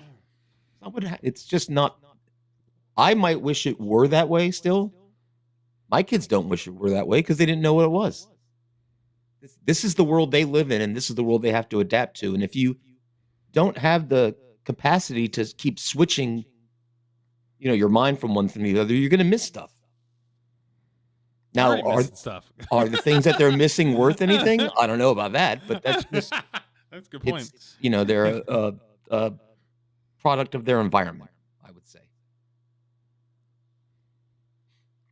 I'm hoping for somebody that is younger that can say, I'm done with this, and does something great. I don't care what their politics are. I want them to be a thinker and do something great. They're out there. Whatever There's just a lot of people screaming and they don't do shit. That's the problem I have. They're out there. I'm sure there's probably more of them there than there were when we were in our 20s. There's just so many other people making noise that you can't hear, their voice. There's so much other stuff out there. It's impossible to come to the top. Because more times than not, we've talked about this 100 million times. That the people that are screaming and yelling are not. They're not the ones that are going to stand apart. They're just screaming and yelling. trying to get people to look at them. No, you're right, Derek. Where are the maverick filmmakers or the Yeah, where's the one guy unique that's like, you know what? musicians like Yeah. Hendrix or Scorsese, I guess you would say, or Yeah. Hitchcock. Yeah. And Uh, people can say what they want about Hitchcock, but Hitchcock never had formal training, and he's arguably one of the greatest filmmakers of all time. Oh, I like him even more now. I didn't know that. So do you need to be in film school? No, you don't. Mhm. It helps to have a mentor that knows what the hell they're doing. There's a lot of videos I've watched recently that tie into what you're saying about film school, about going to music school, like Juilliard and Berkeley. Yeah, People are like, it's a racket. It's a waste of time. yeah. Just- Because the most popular artists, yeah, they were sort of a student of the game. Yep. I mean, I'm not a Taylor Swift fan, but she started off early and she's a student of the Hey, game. I got a lot of respect for her. Yeah, she I don't writes her own listen to her, but songs, she like- writes her own songs. That's Yeah. right. That's why I like so her. it's like she's a student of the game, and I don't think she went to music school, did she? I wouldn't think so. I don't think so either. I think she just started young. Fake documentary like The Office, Parks and Recreation. So listen, I think a lot, if we were to bring up examples, a lot of what we're going to name predates social media or predates the explosion of social media, because that's really made things not great. Like because again, the loudest people in social media, like you got executives going, oh no, they said this, they said that. Do you know what it was like in the 80s? You didn't hear from any of these people. Mm-hmm. I mean, that's a long time ago. I understand, but I don't give a shit what people fucking say. I don't care. Yes, I might take the criticism and be like, yeah, they might have had a pretty good point. But for the most part, if you're just gonna be a troll dickhead that's gonna just blah blah blah blah, get away from it. I have my life is a solar system, and I have very few people in close enough orbit of me, who is the sun, that I care what they think. You, Dave, Jim, Mark, and then my local, parents, kids. Even my kids, sometimes I don't give a shit what they think about me. I'm like, you don't get it. You'll get it. Fine. But just as an example, like, because, I had experience with that, you didn't hear from anybody. They'd send letters. And so if somebody who took the time to write the letter and put a stamp on it, I wrote about that in the book. But now it's like, anytime somebody wants to pop off about any show whatsoever, and maybe they don't even really mean it, but they just feel like it. Right. Again, for that intimacy through injury, they're going to get more attention for, speaking poorly about something than saying like, wow, I really enjoyed this. Geeks and gamers. Oh, did I say that? Oh. Mm-hmm. There is something Right. to be If you said about imagine the rest. the problem with the reaction community, and I know that's a bit of a self-own since we're reacting to something right here, Yeah. but there are people, I give myself a pass. I've put in the work to earn being able to react to other people's stuff because I put my own stuff out there too. Whereas to your point, geeks and gamers, it's like a hate machine. It's like, Yeah. well, we're just not going to like it because that's why people watch our show. Yeah, but we're also commenting on somebody that's been out there in the creative spaces and she's talking about the same stuff that we talk about. Yeah. So it's interesting to see her take about stuff that we talk about. So it's more about that than it is just kind of glomming on Justine Bateman. It's about the conversation that she's having because we have those conversations on this platform. That's true. And defend ourselves further, at least for me, I didn't watch this before we're watching this. So I'm coming at you with like a genuine reaction with no one way or the other to go, I need to hate this or I need to like this. I was working, so I had it like as I was working, and I was like, oh, okay. We're going to do something on this. Yeah. Yep. So yes, I watched it, but it was sort of like in chunks. When I was like, okay, she's talking about the same stuff we talk about. Development or even The Office, right? The Office, like, the famous Diversity Day episode with all of the racial humor from Michael Scott, which is like so funny. If that happens in the era of social media, man, you have to imagine there's a Twitter storm the next day and the executives are all worried about this risky humor. Right. And That's why you don't really see any comedy. Okay, so I get irritated with. Okay, so there is a couple, and it's nothing to do with it, and it's more for sports. Okay, I have a couple YouTube channels that I follow that are for Detroit local sports. Okay, because I'm from Metro Detroit.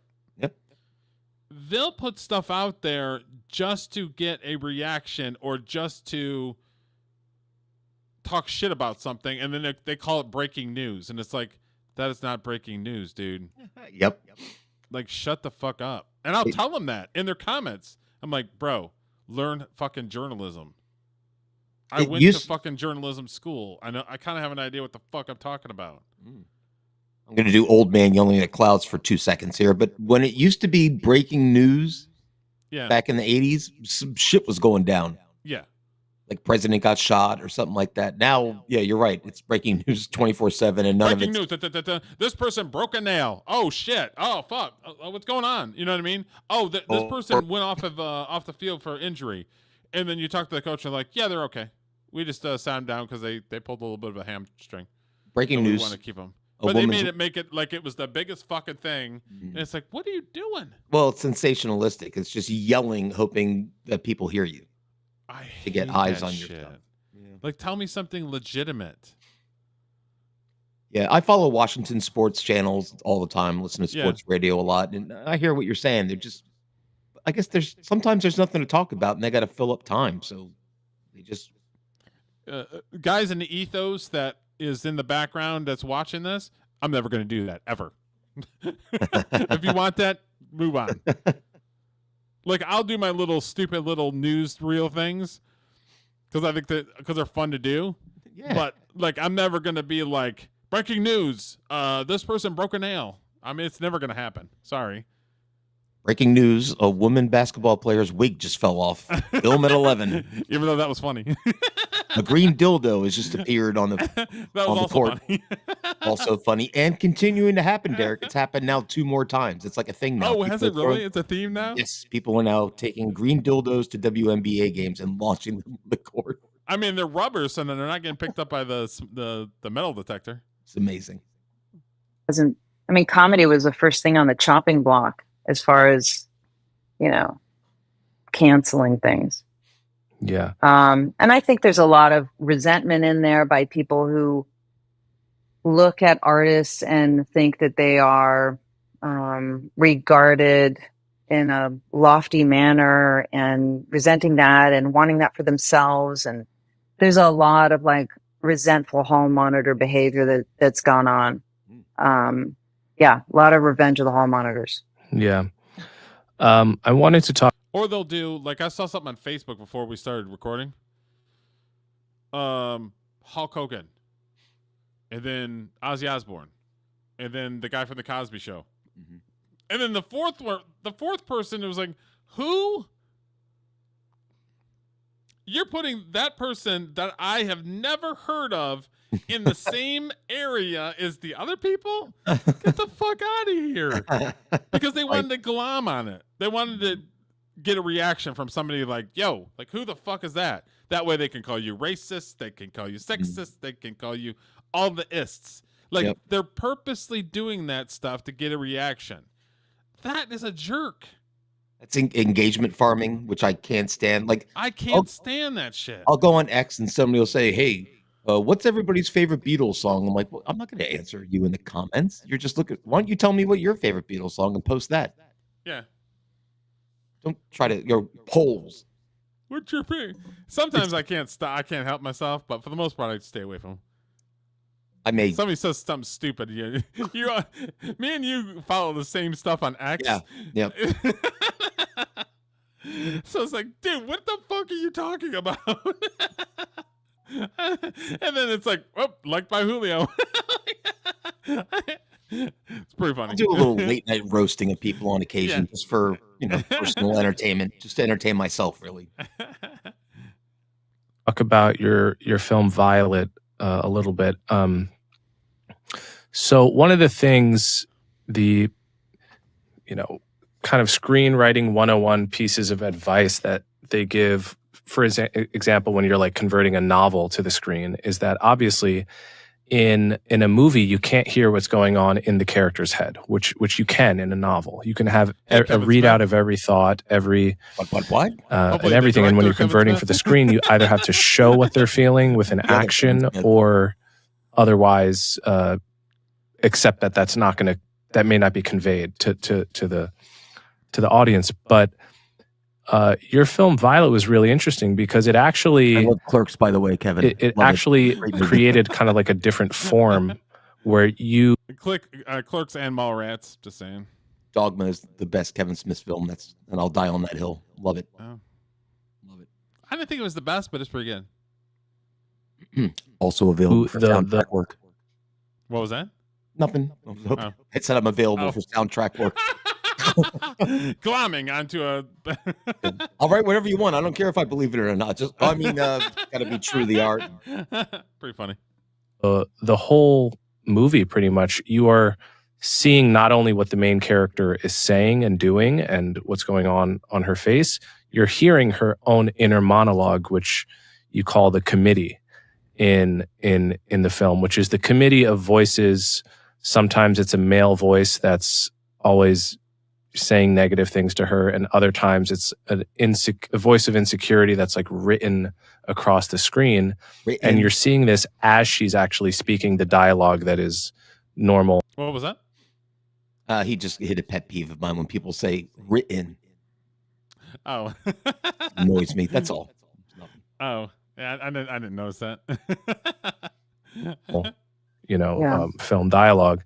And so in that way, it's kind of like, it's closer to a visual novel than a movie. And it really works as a method of storytelling. I don't know if had that been done before, or I've never seen that before. Had that been done before? And if not, where did you get that idea from? I'm sure somebody said something. I mean, there are films where, there's been writing on the screen. Sofia Coppola, a lot of handwriting on the screen for, I believe for the title sequence for Virgin Suicides. Ed Templeton, the artist, photographer and painter, he has often drawn on his photographs. Also, Peter Beard, another photographer, famously in Africa, would write on his photographs and paint on them, and sometimes with animal blood and things like that. So there's definitely Weird. kind of a background on that. For me, Well, they use animal blood so that they didn't have to use fake blood because it. Yeah, but I used to draw dicks on my teacher's notebook when he wasn't around. There you go. I'm a artiste.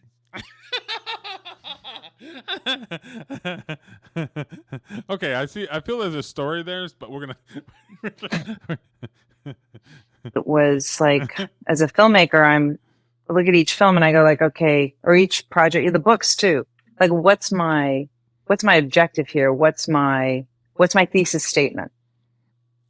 And then for me, once I know that, then it makes it, then all the decisions after that are easy, because I need to choose department heads, wardrobe choices, scene choices, dialogue, cadence, everything that kind of dovetails into that, and to support or contradict, and then supporting it in that contradiction, that thesis statement, like writing an essay.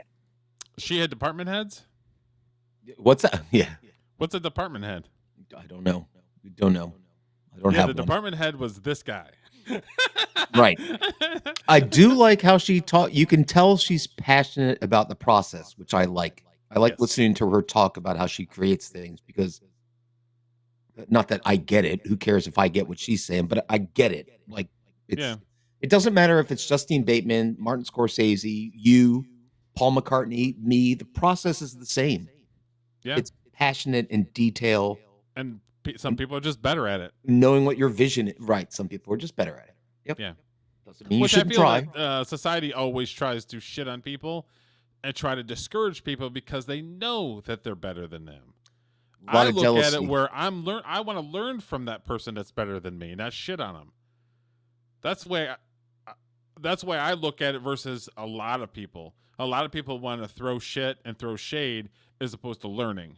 Yeah, it's crabs in a barrel mentality. There's always, it's even like having been in bands, lots of other local bands, they'll tell you you're great to your face and then shit on you everywhere else. Like, oh, Yeah. that band sucked. Don't go see them. See us. It's sad. Just Yeah. support each other. Yeah. So with that film, I had the, which is all about somebody who's making fear-based decisions. And if you are someone who's making fear-based decisions, you're off your own track. You're not really being yourself. And how do you cross that chasm from making fear-based decisions to making instinct-based decisions wherein you would be on your track? Have you seen, I showed you my short film, right? The Window? Yes, which I liked a lot. Yep. There, I have a white character calling a black character the N-word. Mhm. And I went to the actor, and he'd seen the script, and I went to him, and I said, I can take it out, or if you want to keep it in there. And he looked at me and said, no, I want to keep it in there, because I think it's important that this little kid is looking at his life through the context of looking out this window, and it's important. Right. Through the experiences that he had throughout his life, Yes. which I'm sure that may have been one of them. Yes. And that potentially could have been one of them. Mhm. And so I went to the actor, made sure he was okay. So the audience should be okay with that. But not in 2025. No, there's going to be shitheads that have a comment about it. And it's like, I did the professional thing and I wrote it in there and I went to the actor and said, do you have a problem with it? We can take it out. No, I think artistically it should be in there. Mm-hmm. And that Let's should, I roll, agree, baby. should be end of discussion. You should just go, well, it's all right with him. Yes. Not that I even had to ask him, to be honest with you. It's my story, but I was nice enough And to he ask read him. the script, but just out of professionalism, Yeah. are you okay with it? Yes. Right. So it's almost Let's like, go. well, I'm sorry you have a problem with it, but the people involved in the art don't. So Yep. fuck off. But yeah, in 2025, people are going to lose their fucking minds. And it's like, that's stupid. Yeah. I made an artistic decision. I went to my actor and said, "Are you good with it?" Yes. Then end of discussion. That should be the only fucking thing that matters. Yep. And that's the stuff that drives me insane. Where it's like somebody always has some little fucking comment about some shit that don't know the backstory. They're not part of the process, but they got some opinion, and that's social media. Yep. And to make another comment on something she just mentioned that actually I had to think about for a few seconds. She said fear-based versus instinct-based when you're making art. That was interesting because there have been times, I do have somebody to bounce stuff off of, and sometimes the ideas in my head, I'm like, he's not going to like this. He's not going to like this. But fortunately, I've known my bandmate for decades, and he's always telling me, out with it. Come on. What might be good. Don't be worried. So I get what she's saying. Like, don't be afraid to try something that may sound crazy because it might wind up being great. Yeah. If it's in your gut, then at least you owe the art the attempt. Yes. Agree. And for me, years and years ago, I made a lot of fear-based decisions, and I did not feel like I was on my track. And then I started looking at that. So the negative thoughts, I started thinking like, how would I react to these negative thoughts if they were coming at me? And she was pretty open about it because she didn't speak up, and she didn't start speaking up until, 2018? Yeah, pretty recently. Pretty recently. Because before, she was just kind of doing her own thing. She was in the background, and then she was being a lot more vocal. Yeah, I think she's quite brave, to be honest with you, to talk like this. And even though I don't agree with 100% of what she says. Yeah, I mean, nobody ever is going to agree with 100% of what anybody ever says. Yeah. Right. Nor do I understand, where she's coming from in some instances because I don't live in her world. But I think she's brave for speaking out for common sense. Yeah. Because I think, she's got a little chip on her shoulder. But I think, she comes at it with a very, very much of a common sense attitude where it's like, look, like, this is what things were like, and we understand that we're never going to be where it used to be, but we got to continue to work on it and make it so that great art is still available for people. Yep. And she's clearly put the thought into what she's saying. Yeah, she's just I not blurting appreciate- stuff out. Yeah. Right. Like I am. Right. We all do that, pal. I know. Yeah. Well, From somebody else, like Coleman, if you were saying them to me, would I treat them with as much weight, with as much would I think they were true, or would I question them? And often, if you're looking at something objectively, you're more so going to question it. I wanted to ask you, talk to you a little bit about fame. You wrote a book about fame, and you've been in, you've gone through a whole arc with fame, right? You were famous very young. Well, I've heard you talk about this without expecting or seeking. Yeah. And then you've over time lost some of the fame that Fame you had. moved on. Right. It's not something that you can lose. It's something that hovers over you for a while and then moves on. You have no That's control clever. of it. Right. Yeah. good. Smart. And I've always been fascinated by And I think that's where a lot of people fail, is because they try to keep that cloud of fame over themselves and they do anything they can. Sometimes art passes you by. Yeah, your time's over. Sometimes you have to think a little differently and maybe go into another direction, and then that fame will come back. So it's like people get all pissed off and salty when it's like you can't just keep doing the same thing over and over and over again, expect the fame to still be there. You have to evolve. You have to continue to push. What I liked about her statement is it's not just art related, it's life. That's a life statement. Yeah. Sometimes it's past your time to do something. It's just the way it goes. I'll never be a rock star because I'm 57 and fat. That's just the way it is. I mean, past your time, but past your time in that moment. You might come up with something that's completely different that's like people are like, wow. Never holy know. crap. You never know. Never know. That's true. But as an artist, it's up to you to push it out there and let the audience decide if it's good or bad or whatever. Yeah, just because you're being realistic doesn't mean you should lose hope, I guess. Correct.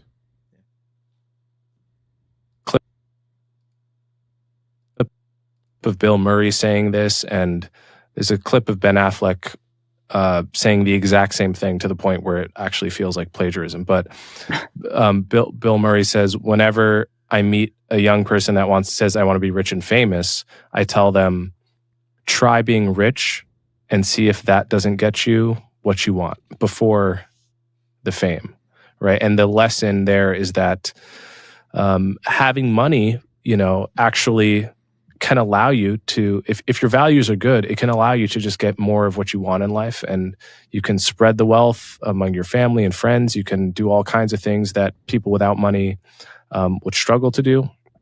But having fame is a much more of a double-edged sword than having money. I think that's what he was getting at. What do you think of all that? I think when people say they want fame, they want love. Mm-hmm. They just want love.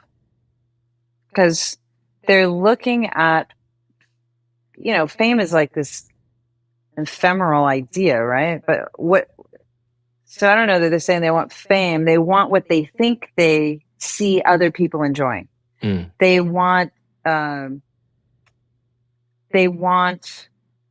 look at, I don't know, Beyonce. She came up, Beyonce or, well, a prime example of that, and they've been doing it forever in music, is some of these, for example, the music video, where you have a bunch of people in the crowd that are dancing and singing along to a song that hasn't been released yet, because they're all being paid to be there.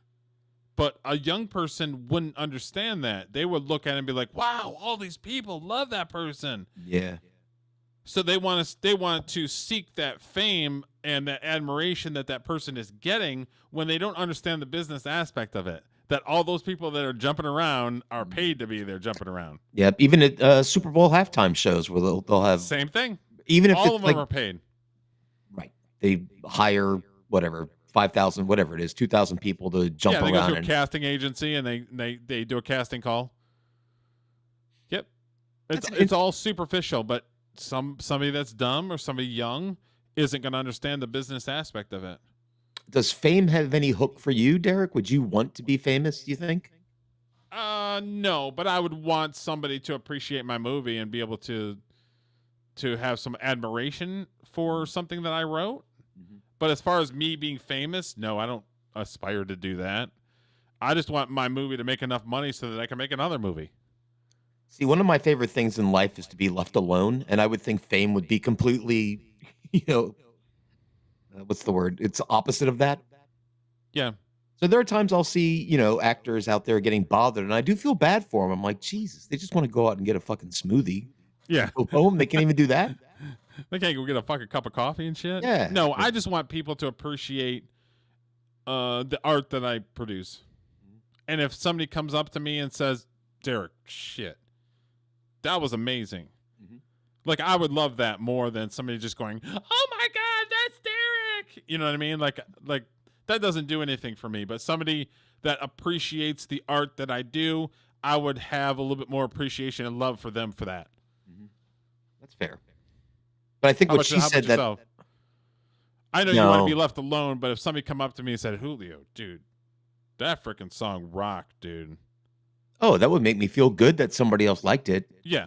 But you're not famous, but you have somebody that's saying, dude, I heard the song and it's amazing. I love it. But I don't write music to get positive reactions from other people. I write music because I have to. Yes, but that's a symptom of it. I would like people to like it. Yeah.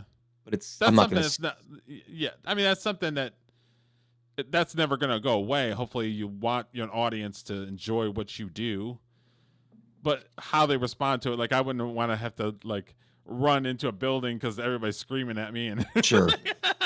I would never want that. But if somebody likes my movies and they say, Derek, dude, this shit is awesome. Like I love that stuff, I've had enough musicians play with me who are 10 times better than I am at guitar, bass, that played with me because they like what I wrote. Yeah. And I used to ask them, like, why are you playing with me? You went to Berkeley. Why? And this guy played guitar amazing, like Alan Holdsworth, just a great guitar player. And I'm sitting in my studio strumming my stupid acoustic, and I'm like, his name was Vaughn. I'm like, Vaughn, why are you playing with me? And he goes, sometimes people just like to play, and you write good songs to play to. Like, he wasn't a writer. Yeah. He's like, there are players and there's writers. You're a writer. I'm a player. Actually, that stuck with me. I thought that was a really kind of deep, I don't know. That's a nice take. Yeah. I didn't take it as a compliment, really. I was just like, I didn't know there was a difference. I thought if you played an instrument, you would automatically want to write stuff. But nope. I learned something. I would have taken it as a good thing. Oh, it was a positive thing, but he was my buddy. I already knew. Like, I have the mentality to know that the guy wouldn't be here if he didn't want to be. So I already figured he was into what I was writing, but just to have him differentiate the player from the writer, or in your case, it would be the actor from the writer, screenwriter. Yeah. Like, there may be actors out there that don't want to write a movie. They just like acting. That's their thing. True. Or I wouldn't mind having an actor to basically like, Derek, I love your writing. Let's do something. Oh, okay. Sure. What do you want to do? So like, I would appreciate that because they enjoy what I bring to the project, and hopefully we can make another one and another one and another one. You know what I mean? Like I eat that stuff up. Like, as opposed to being famous, it'd be awkward. You know what I mean? But to tie into the fame question, that's my comfort level with fame, is having the people around me who I respect me. That's the only fame I want. In terms of the guy across the street or whatever, I don't want, well, unless they look like Sydney Sweeney, if they want to come running and, oh, you're great. But and I understand this is a fever pitch, but if I had somebody that I admired over the years give me a compliment and say, Derek, this shit's good, I would take that more than a screaming fan chasing me down at Starbucks or whatever the fuck it is. And that's You know what I because mean? you respect that person, just like Yes, I respect the that people that somebody's play like, with me. Yeah. yeah, that I deserve to be in the room with somebody. Yep. That would light me up more than screaming fans and all this other shit. I would You agree know what I with you. mean? That I deserve, or I earned my seat at the table, basically. You know what I mean? Yeah. So, That said, I've been following the Oasis concerts, and this will tie into what we're talking about. yeah. There's 80,000 people in Wembley Stadium singing every word of every song. That must be a fucking awesome to be the guy there that wrote that song, and you have Which is 80,000 wild people. because they broke up for years, and then all of a sudden, like, what just happened right now? Here's a little Oasis trivia for you that I found was funny and I learned today. They broke the record for number of beers sold at a show. That's funny. 250,000 beers sold in one night, which Jesus. doubled the previous record. So I want to go to Oh, that. they had the previous record?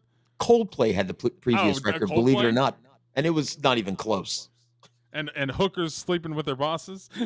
Yeah, that was an unfortunate situation. Anyways.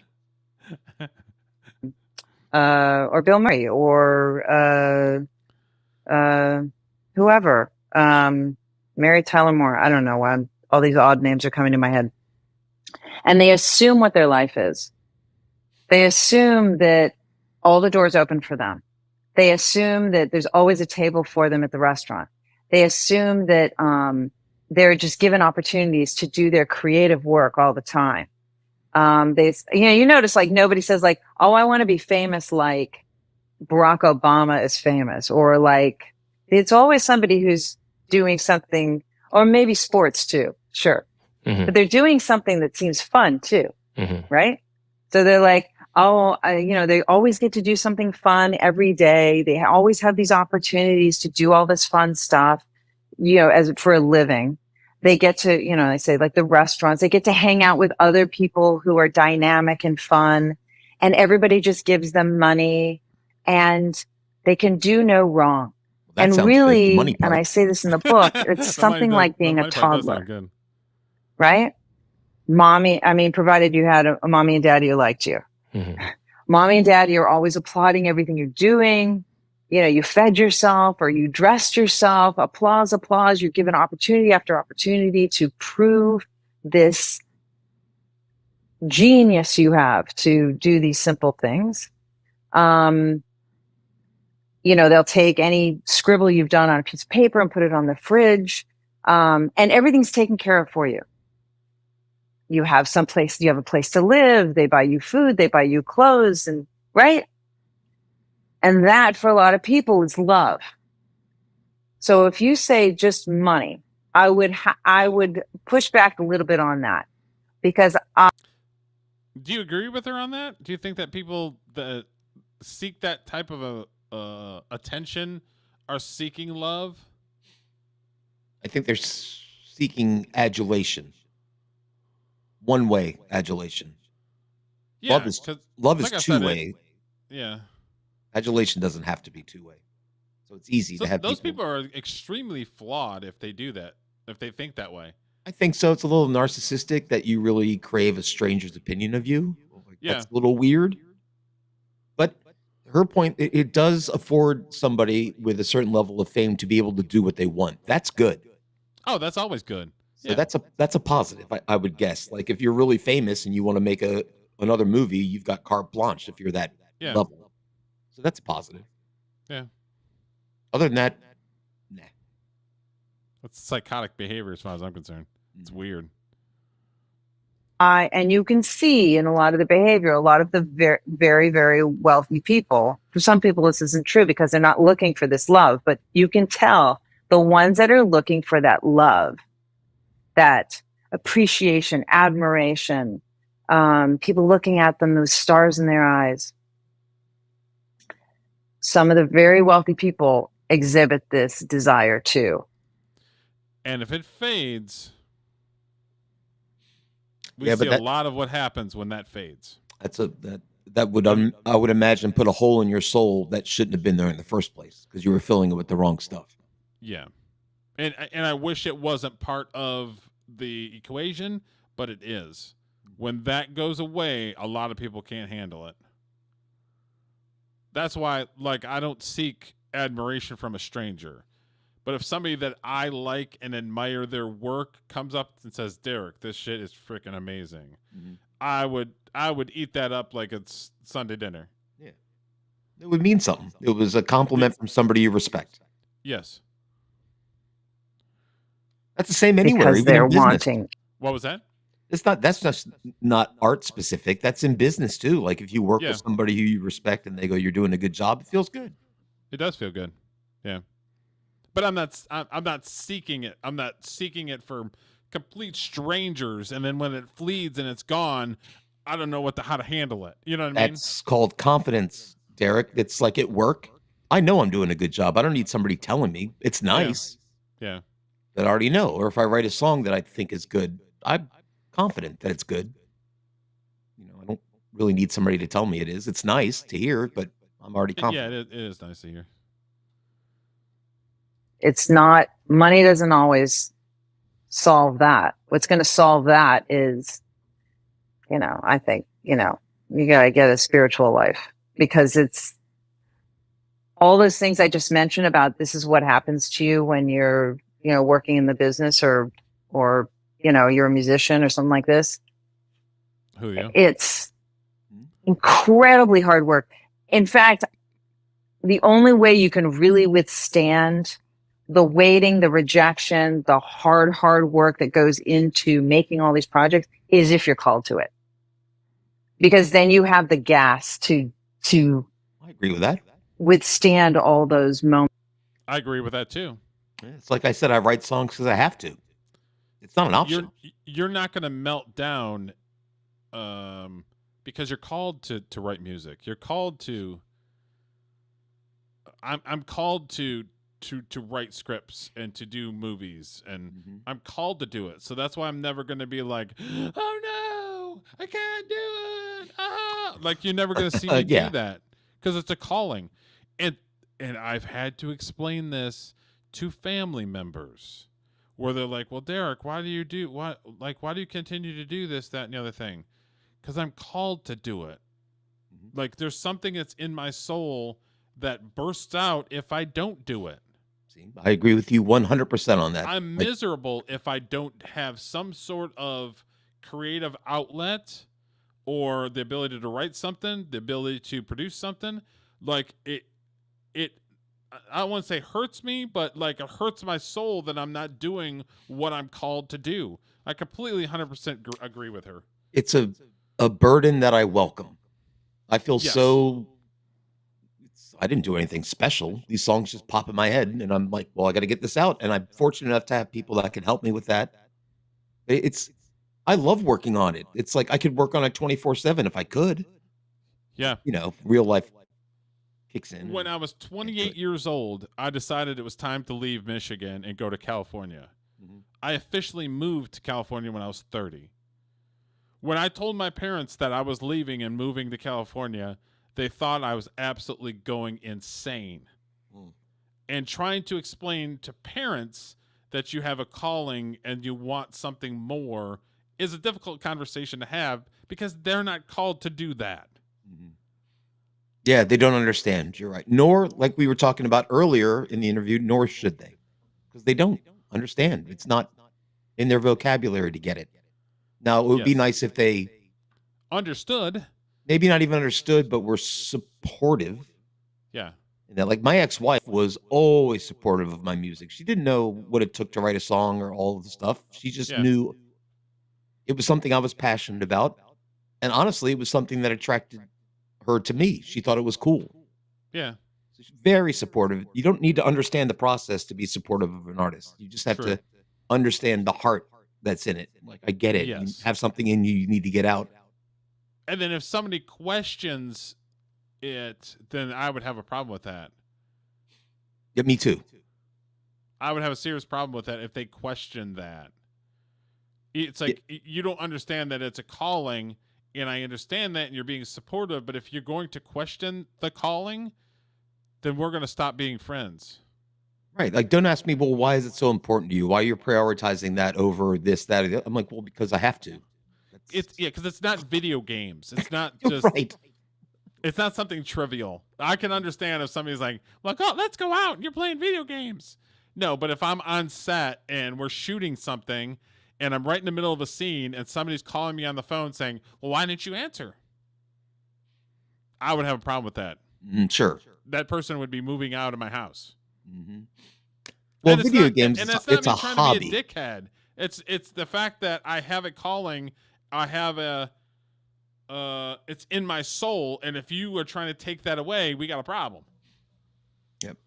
Yep. And again, I hope anybody who's watching this understands that I do not put myself on the level of a Jimmy Page or Paul McCartney, but it's the same push. It's the same need to do it that they have. Yeah, like I said, people are just better than other people. Yeah. But the simplicity of that you're called to do it is probably the same. Jimmy Page is probably called to do it too. I think it's disrespectful not to take action on something like that, to be honest with you. Or Whether at least I know try. I would think you think it comes from God. I don't know where it comes from. Yeah. But it'd be disrespecting myself if I didn't take action on it. It's there for a reason. There's a song in my head for a reason. There's something to it. Maybe it is God. I don't know. Who knows? The rhythms in the universe, and there's something that's hitting your soul. Yeah. Don't know. I'm just glad it's there. Yeah. And I like how you said you're willing to explore it. I am not an atheist. I am non-religious. Agnostic. I would say maybe agnostic. I don't know. Something's out there. It's just you don't know what it is. Maybe it is. Maybe it isn't. I don't know. Could be anything. I think you would feel different if Jesus was standing in front of you. Oh, yeah. If he showed up in front of me, I'd be like, all right, I'm good. Let's go. Like, I can't deny you now, brother. You're standing in front of me. Popped in front of me. There's no doubt. I'd be riding with Jesus, brother. I can feel that. Moments in between. And yeah, does it feel good when, you've completed this project and people are applauding? Yeah, but more so, it feels good that you were faithful to that project and you delivered that project. She's a smart So the woman. rest of it is like, you don't have any control over that. And yeah, when, people are like wanting you and calling you and you're in demand and all that, that's a very weird feeling. It's not really real. We were talking about mob mentality before. It's like a frenzy. It's this weird frenzy, like you're caught in this wave and you just kind of go with it. And does it approximate love because everybody's like wanting you and they've got big smiles on their faces and all of this? Yeah, for some people it can feel like that. But if you can get a little objectivity to that, and while you're in it, it's hard to have the objectivity, and understand this is just a wave you're in right now. And the wave will, just like anything in nature, there's going to be an ebbing and a flowing in some manner with everything in nature, including anything that happens in your life. And you just ride it for a while and then it'll, even for somebody for whom fame is sort of, in the life cycle of fame, they stayed here at this equilibrium, like Tom Cruise and Brad Pitt, people like this. Even there's gonna be an ebbing and flowing, even in that position. Mm-hmm. But a lot of people get afraid. Yeah, because if you look at Tom Cruise if you look at Brad Pitt when he did Seven, he did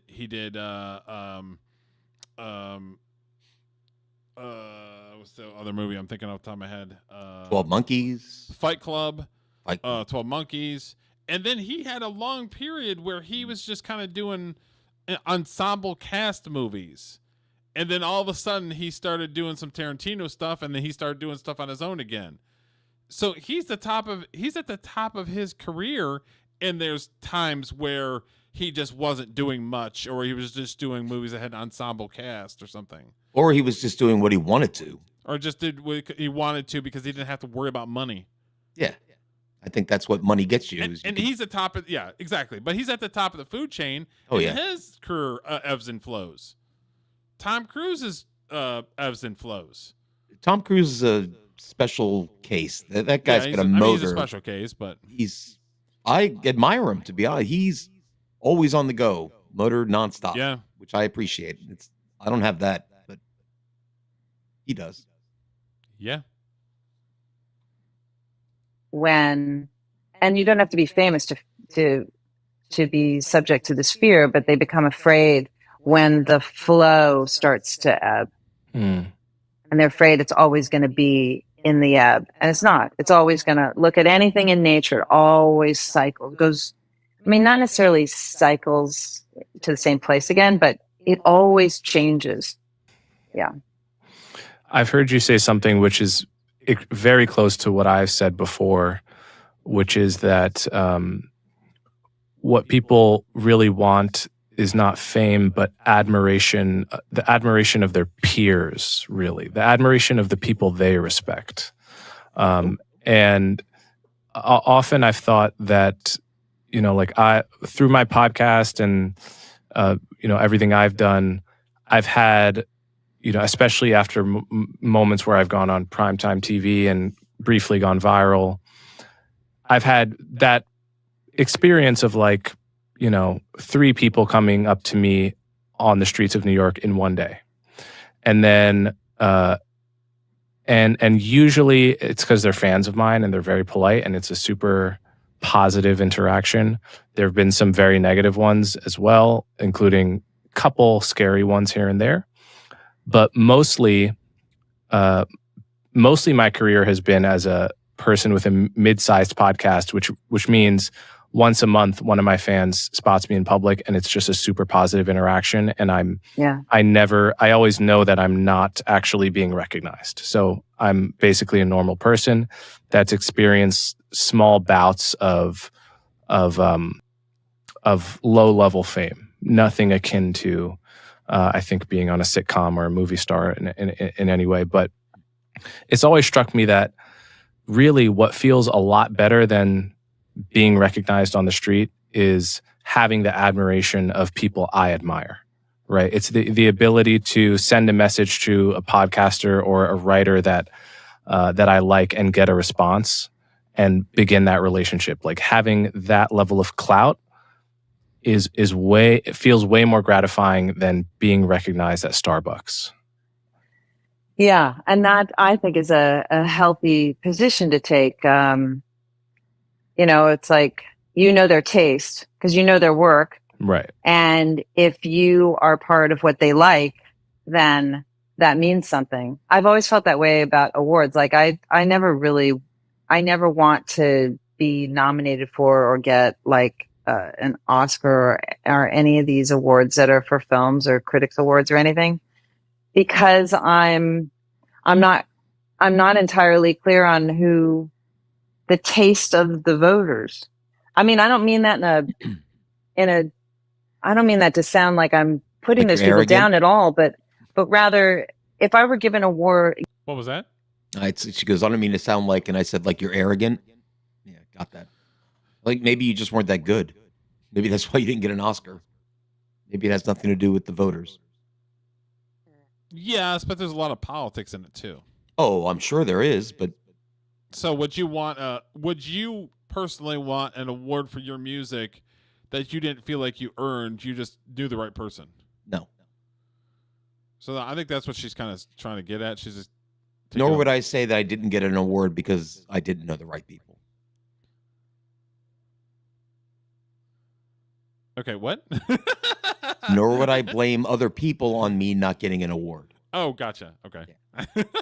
Sorry, the first I needed another take on that sentence. Thank you. But yeah, I'm the same way. Like I wouldn't want an award that I didn't feel like I earned. I just knew the right person who got me in the room.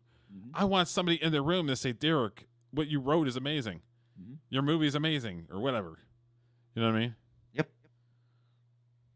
given an award by 5 filmmakers, they have a small committee. There's 5 filmmakers whose work I really admire. And if they think my work is good, like that feels nice because like, well, that's nice company to keep. But the rest of it is, but for a lot of people, and this is something social media has done. We've quantified value instead of qualifying it. So they do just look at the numbers, like, oh, so and so has 100 million followers. Oh, they must be this, that, this, that. And it's like, no, they're actually not very good at all at what they do, but they do a bunch of this crazy stuff, and that's why people are following them, or I don't know. So yeah, I agree with you. But for a lot of people, they just look at what's valued now, and what's valued now are numbers, volume, not quality. Right. Yeah. I talked to someone recently who was I've heard some of what you said about this, so I anticipate you'll disagree with what he said. But what he was saying is that he really thinks actors should embrace generative AI, that the wave is coming, and what it should be a kind of situation where they should get a financial stake in the product. So, for example, let's say, how would they go about that? So I'll give you an example. The example that he gave me. You play a character on a TV show that is, super athletic, let's say, and motivating. Peloton comes to you and says, we want to make a generative AI of your character from the show that's going to be a Peloton coach. So instead of having one of the default Peloton coaches, I can pick this character I love from my favorite TV show, and he's going to be cheering me on during my workouts. And how does the actor, him or herself, get a cut of that revenue? They already do that. Thing. You can't do first of all, that gets into copyright too, because that character is not owned by the actor; it's owned by the show, whoever owns that IP. But they already do that. If it's a character that looks just like you, particularly if it's a character you played and it looks just like you, no, they have to engage you. They have to engage you under SAG rules, and there might be a federal law now too. I don't know. I stopped following them when I looked at enough of the exemptions. Yeah, they already do that, but the problem is not with that. The problem is that the only way AI models can function that deal with video is if they have consumed 100 years of film and TV series. Mm-hmm. So if you got a new tech that can function on its own, great. But if the only way it functions is if it stole all this work, chopped it up, and then reserved it with zero compensation for anybody. None of the filmmakers, none of the crew, none of the actors, none of the studio, none of the investors that put money up for any of that. No, nothing. It's theft. It's the biggest copyright violation in the history of the Copyright Office.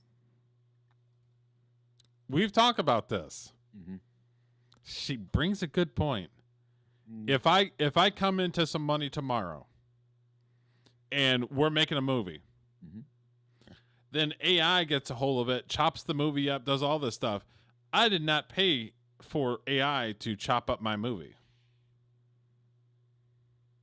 I mean, that seems common sense that would be theft, but then it's getting to the point where it's unenforceable. So people are going to have to think about this long and hard. And I've thought about it a lot, and I still really don't have a concrete opinion on AI. And we had a whole stream about this, about AI and copyrights, and it's a dicey situation. I mean, it's not going away; it's only going to get worse. And you're not going to be able. Well, it's going to take directors and producers and streaming platforms to set parameters for it. If it's the Wild West when it comes to AI, it's going to be a fucking nightmare. See, they're literally going to have to either legislate rules when it comes to AI, or they're going to have to come up with AI rules that are approved by everybody, so that everybody don't feel like they're getting fucked over. That's the only way that you can do it. Yeah, I mean, on one hand, it's you either go Wild West and anything goes, or you put somebody in control of it, and then the question is who's controlling it? Like, why are they controlling it? What's their agenda? At the moment, consistency is the hobgoblin of little minds, as Ralph Waldo Emerson. So my opinion may be different tomorrow. I'd rather go Wild West. You want Wild West? Why? More so than people I don't know, some oligarchy in Hollywood controlling what can be used, or I don't know. I mean, because AI is not going anywhere. It's going to be there. It's a thing already. You can't put the toothpaste back in the tube. But you have to make parameters though, because Who? Otherwise people are gonna get fucked. Who's going to make the parameters? I understand that, but I'm just saying is you're gonna have to get with SAG for one. Okay. SAG I is don't gonna have care to come about- up with what they're going to permit their actors to do or not do. Because I that's trust where I'd rather put my trust in the population in general than I would over some you small. want a blue-haired crazy person to decide stuff over somebody that actually knows. No, I don't want anybody to decide, especially a blue-haired crazy person. I'm just saying is there's going to have to be something. So YouTube came out with that rule where you can't have an AI voice on your video and get paid. So that's a parameter that they had to set and say, okay, we're not paying somebody that has an AI voice over their footage. You can use AI footage, but it has to be a real person doing the voiceover. See, I like that, but I only like that because I'm self-centered and I hate AI narration on videos, so I would like it to go away. However, if I step outside myself, let's say I can't talk. Maybe I'm a mute or I have COPD, which I probably do. Anyway, it's whatever.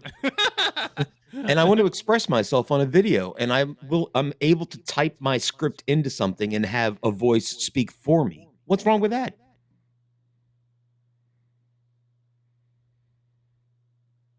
Depends. Well, see, Like but I this said, is there's parameters. we're in the depend stage of AI.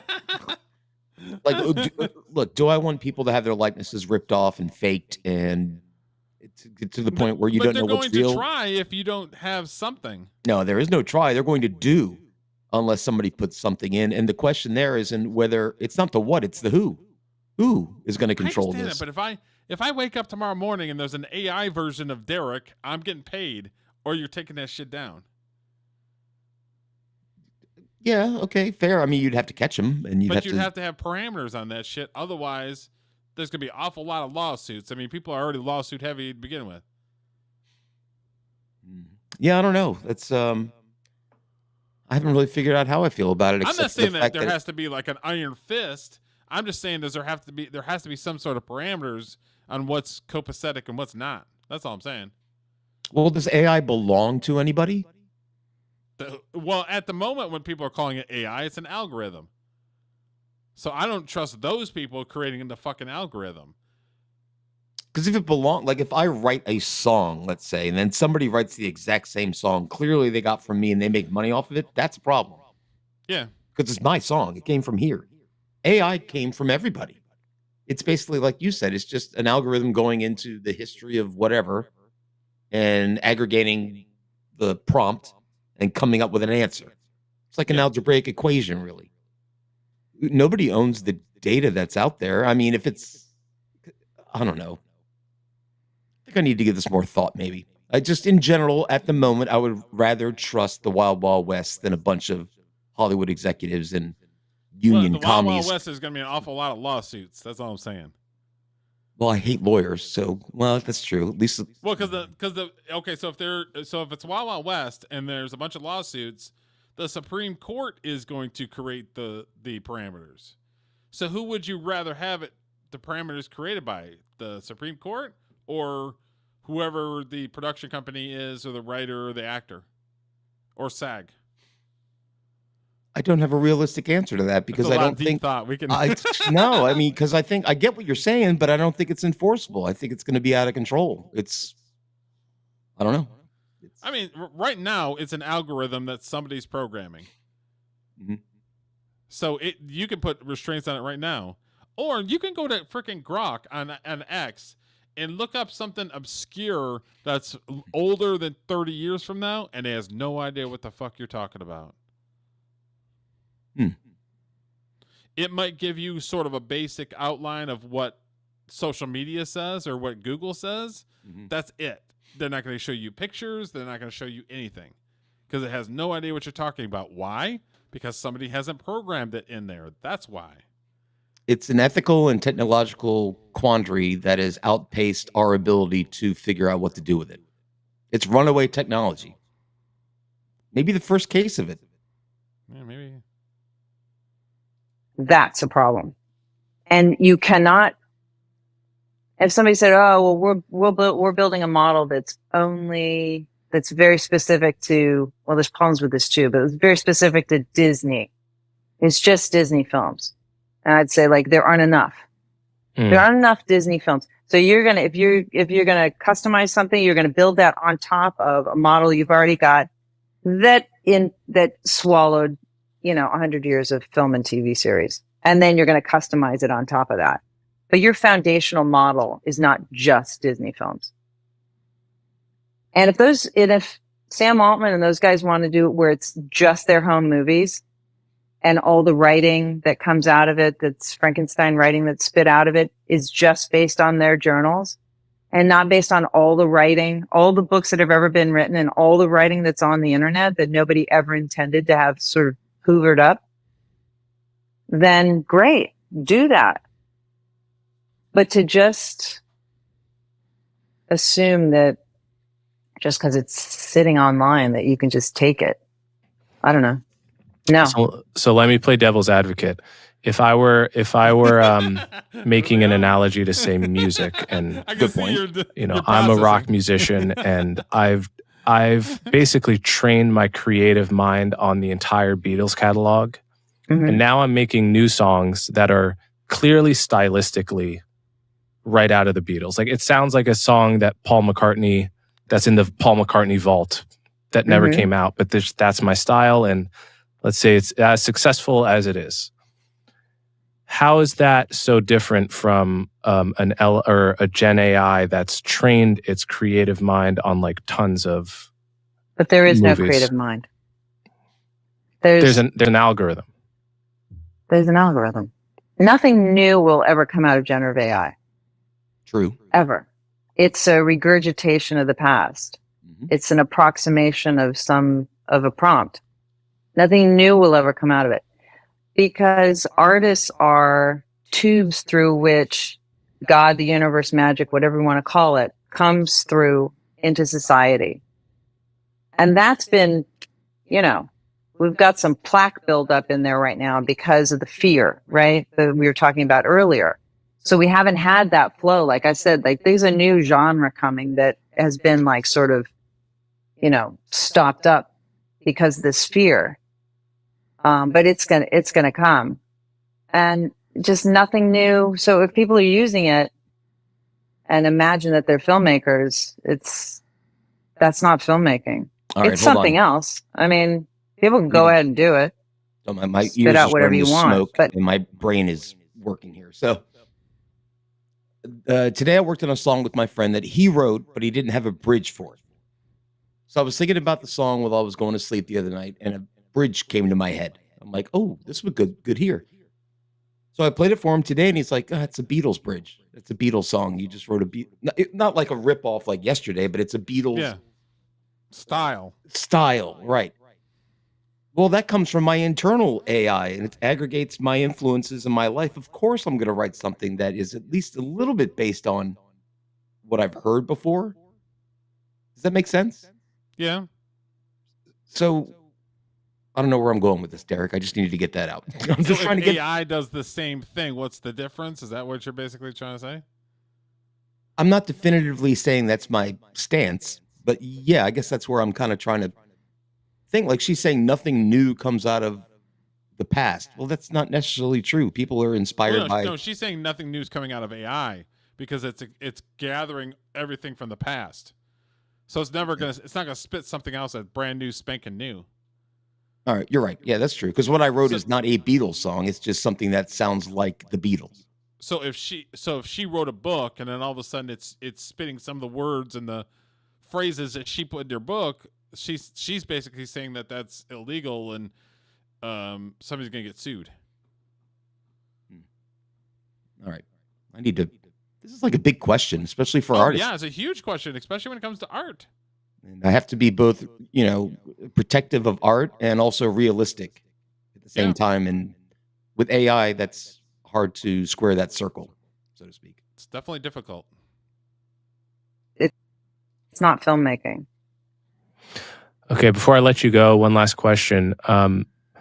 One thing I worry about with people really like the Gen Z and even younger than Gen Z generation. So, I'm talking about people born like after 2001, say, is that so many of them grow up with influencers as their main role models. And to be fair, many influencers are super talented content creators in terms of very funny. They're doing sketches. They're doing whatever it is they're doing. Many others are just taking infomercial salespeople. Yeah, infomercial salespeople, or they're just like not really doing much outside of being famous for being famous, and selling. Yeah, and selling, obviously. And so, what do you make of the I guess what words would you have for the generation that is being raised on role models of the influencer role model? Hey, Derek, I gotta call a T. I don't know. Give me a minute, like, maybe turn up your bullshit detector. Okay, or you can keep going. I'm just saying I gotta cut out for like 30 seconds. So. Oh, okay. I'll just keep it going. You could, or keep it going, or you could show our show tomorrow until I get back. Yeah, I'll just keep it going. 80s movie. Cool. I'll be right back. Like, don't let tech bros push you around. The algorithm is just to sell you stuff. Like, in other words, if that's what you're being fed, like, look beyond that. Pick up a book. Look at something new. I actually think that Gen Z, they see the bullshit that the millennials kind of bought into. Not all of them, but like they bought into the idea that like, the commercials where they go like, oh, somebody who's, older, younger, whatever is having trouble with something. And then they show a millennial going, oh, there's an app for that. Bippity bippity boop. That self-satisfied half smile. And then they put the phone in their pocket and walk on. That's the generation they sold. Don't work for the man. Don't save anything. Don't get married. Don't have kids. I'm saying generally speaking, of course, there's a lot of exceptions to this. And, be your own CEO and, work for TaskRabbit or also the whole live like a VIP. You can feel like you have a personal driver if you take an Uber. You can feel like you have a personal assistant if you call TaskRabbit or you call, Instacart. You can feel like, we'll bring everything to you. And it's like, yeah, okay. Well, what happens when they turn 50? And you've convinced them that, you're I don't know if I'm putting all the terms right here, but, you don't have to go out with that guy. You don't have to be in a relationship. You don't have to this. You can sleep with whoever you want. You do whatever you want. Yeah, okay. And then now you're 50 and you have no savings and you didn't get married and you're not having kids and you've been doing this job and that job. And because you didn't want to focus in on, again, I'm making a lot of generalizations, but you get the idea. Like they're sold this idea that, I'll tell you something. I saw something the other day in a store and there was somebody working behind the counter. You can go up and, buy your product there, but there was a monitor there and they're just trying this out to see if they can just get rid of all the employees. There's a monitor there and you can order your item on this monitor on the touch screen. And there's something around the touch screen. I'm going to see if I can find it. It said self-order here. And then above it, it said, skip the chit chat. Like, as if it's like such an incredible annoyance to deal with a human being. And at the bottom, it said, "You independent badass." So what they're doing is suggesting to you that dealing with another human is a real pain in the ass. And if you don't talk to that human, you're independent. And people that are dumb will buy into it. Mm-hmm. And that's the problem I have with society in general in 2025 is people will buy into that bullshit. You're a badass. You're an independent woman. And they're literally taking jobs from people. Strong, independent woman. You don't need no cashier. Yeah. Yeah. Don't. She's got a great point. Like I can, on a personal level, the past year and a half, I've been quite alone. Like no wife, no stuff. It's a drag. I should get out more, really. But, so yeah, human interaction is being replaced. And it's at the core of humanity. They're trying to tear the core out of humanity by. Yeah, I mean, being human it's all about relationships. And they're ripping relationships out of people. And that's a problem. You said it better than I did. Yep. Yeah, relationships should never be a problem, ever, for human beings. There should always be people that are in communication with each other and they're having relationships. And they don't have to always be sexual. I'm just saying, like, human beings are relationship type people where, oh, I got a buddy that lives over here. Let's go over here. You know what I mean? Yeah, and they're ripping that away from people, and that right there is a tactic where they can control you. A lot of modern media, including TikTok, Instagram, news programs, anything. It's negative, and it's no wonder that if you sit there in front of a screen 24/7, like a lot of young people do, and have all this negativity pumped into your brain, that you wouldn't want to interact with the outer world. Yeah, they want you to sit at home because it looks scary if you watch the news, where in reality, if you go out, 99% of the people in the world are great. They're fine. They're nice. Yeah. It's just a rare. But if you look at X and the news, all hell's breaking loose. So she's right. But again, that's a situation I don't know that we can pull back from. I don't know. Like I said, I mean, it has a lot to do with parenting. Everything. Like when you're young, your parents can steer you in the right direction. Is every kid going to listen to their parents? No. Is every kid going to do the exact right thing? No. That's sort of being a kid / human. But parents need to direct their kids somewhere, and there's a lot of them that fail miserably. I'm spitballing here, Derek, but hear me out here. So we talked about hippies on a previous show, right? Where morality was sort of filed away to the point where sex didn't mean anything, right? Yeah. Free love. Then it turned into fathers are disposable. They don't mean anything. Now they're getting to relationships don't mean anything, and they're getting rid of that. It's like you can look back 50, 60 years and sort of see where this started, I think. It's rough. I mean, I can't even imagine like the dating scene. My son uses, those apps like everybody does. That's 20. I couldn't imagine getting on an app and randomly dating somebody based on a couple of texts. It's just weird to me. Well, in that, what you're talking about there is, like I said, the government can use that to control you.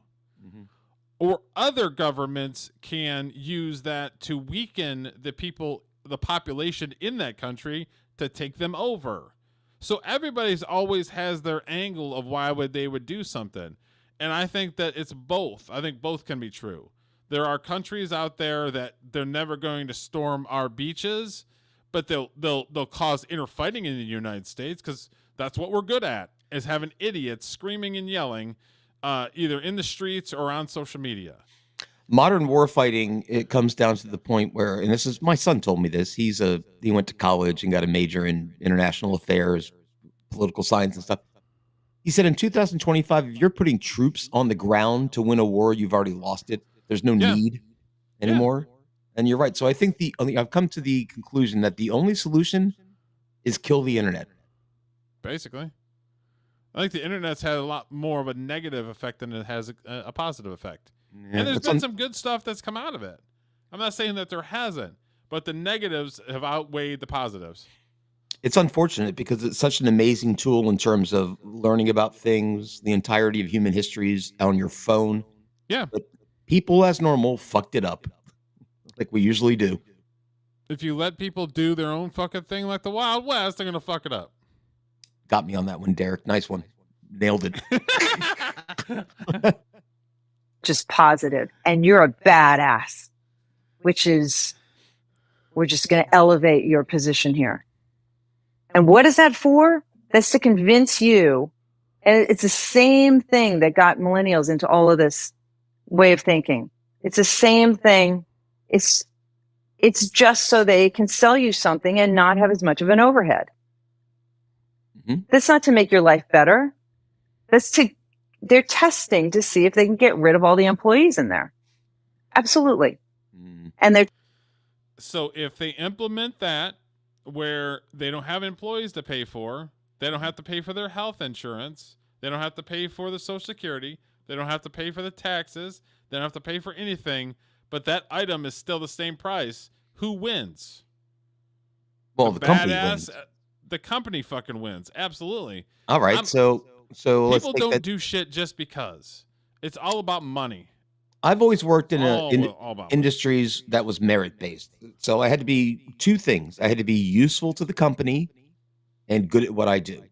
I was never in a union, none of that shit. I actually had to know what I was doing and hustle. I didn't have anybody protecting me. So part of me thinks like, well, if I run a company and I can cut my costs, then I probably should do it. So is it what I'm getting at? Is it business's responsibility to hire people they don't need?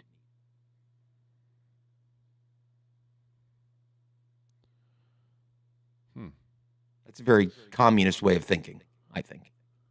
Much like the unions. Well, the difficult part is the said business set up a structure, and then all of a sudden they want to take away the structure. That's the problem, more than if they're just making cuts.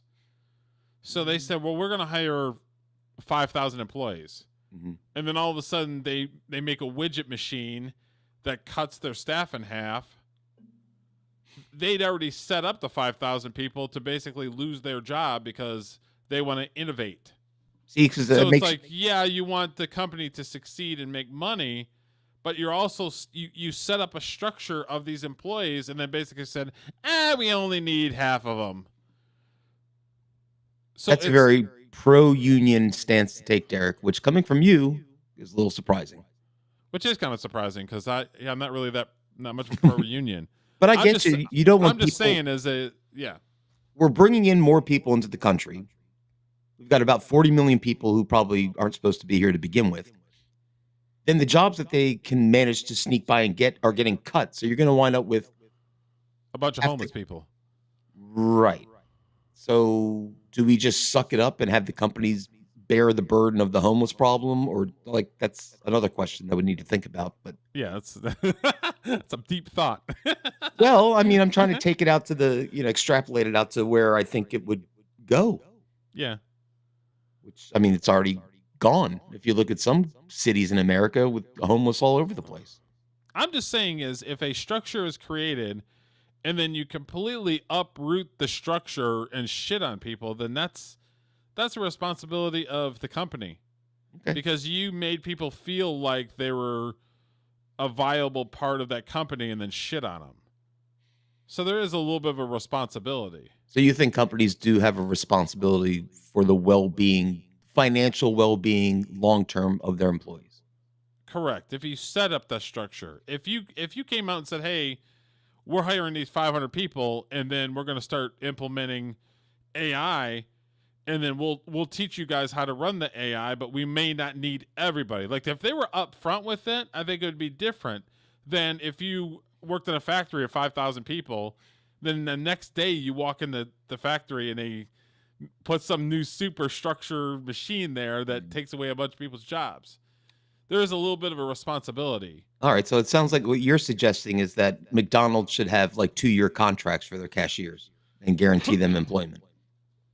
I don't know. Period of time. Honestly, I haven't thought about that deep. I'm just saying is the structure was created and then all of a sudden you're like, we're going to change it. Well, I think the bottom line in the end is people are getting less and less needed and necessary because they're getting replaced by computers and AI. Yeah, but the price of goods and services are always going to go up. So it's like, how is the fruit, like, how's the juice going to be worth the squeeze if all these jobs are being innovated, and then you're pretty much shit out of luck? Is that going to drive the price down of wages? I don't think so. They're still going to fucking. Yeah. That's a good point too. If you're cutting 20% of your workforce, then you should lower the price of a Big Mac then, because you're not spending as taxes much. never go down; they always go up. Well, God damn it, Gamer, we're fucked. We are all fucked. This has literally got like a minute left, and then we'll wrap it up. Trying to make you think that you're an independent badass if you don't talk to the employees. So they're conditioning you to not have to. So they're conditioning you to not miss the employees if they get them out of there. And it's soul crushing. It's all for money. You asked earlier what's going on in the business. Why is this happening? Money.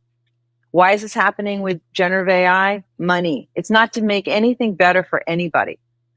It's so that they can get rid of this is my position. I know you might have a different one, but to me, it looks like just trying to get rid of the human capital overhead. I'll tell you, in the business, doesn't make anything better. It doesn't get us better films. It does not get us better films. All right, Justine Bateman, thank you so much. So if you took actors out of the filmmaking process and just put a bunch of animated AI, movies are not going to be better. Sorry, they're not. I agree. You need human interaction, human emotions. There are certain things humans have inside of them that you can't replicate using bits, ones and zeros. You just can't. Yeah. I believe that anyway. It could be outdated thought there, but that's what I think. True. But yeah, I thought this was a really good video. Mm-hmm. No, I enjoyed watching it. She brought a lot of really good points, and she expressed them really well. Yeah, she's very eloquent. Eloquent, yes. So I like her because she has an opinion, yes, but she expresses her opinion pretty well too. This is how I feel, and this is why I feel that way. I don't agree with every single thing that comes out of her mouth. Who does? But I do like how the fact that she says, this is my opinion, and this is why I feel this way. And I will have a conversation or a debate or whatever every day with somebody that has that type of attitude, where it's like, we're never going to see eye to eye, but we're at least willing to have that conversation. Sure. In the end, I think what I take out of all of what she said and what we've talked about in AI and cutting jobs is, what are we going to do about it? And when you say the pronoun they want, who are they? Nobody ever says who they. I don't know who they are, but there's always this kind of nebulous they that's controlling. Yeah, there is a they out there. Well, that's what I'm saying. Like, who's they? Figure out who they are and deal with they. Yeah. And she's also right when she says always follow the money. That's common sense. Always follow the money. Always. Yeah, I'm a firm. I will die on that hill that nobody does anything just because, and everything is always about money. Yep. Either money I'm having or power. Either I'm having fun or I'm getting paid. I have fun being on shows with you. I have fun making music. I don't get paid for either of them. At work, I don't have fun, but I'm getting paid for it. Yeah. Nice and simple. Yeah, it's pretty simple. We solved life's problems in 3 hours. Right. Kill the internet. Kill the internet. If you're doing Make anything, better movies. And if you're doing anything you don't like doing, fuck AI. Get paid for it. Businesses have a responsibility. We've solved everything. And get rid of they. Get rid of whoever the fuck they is. I appreciate you, man. Another great conversation. And we are going to have another conversation tomorrow. It's 80s Day tomorrow.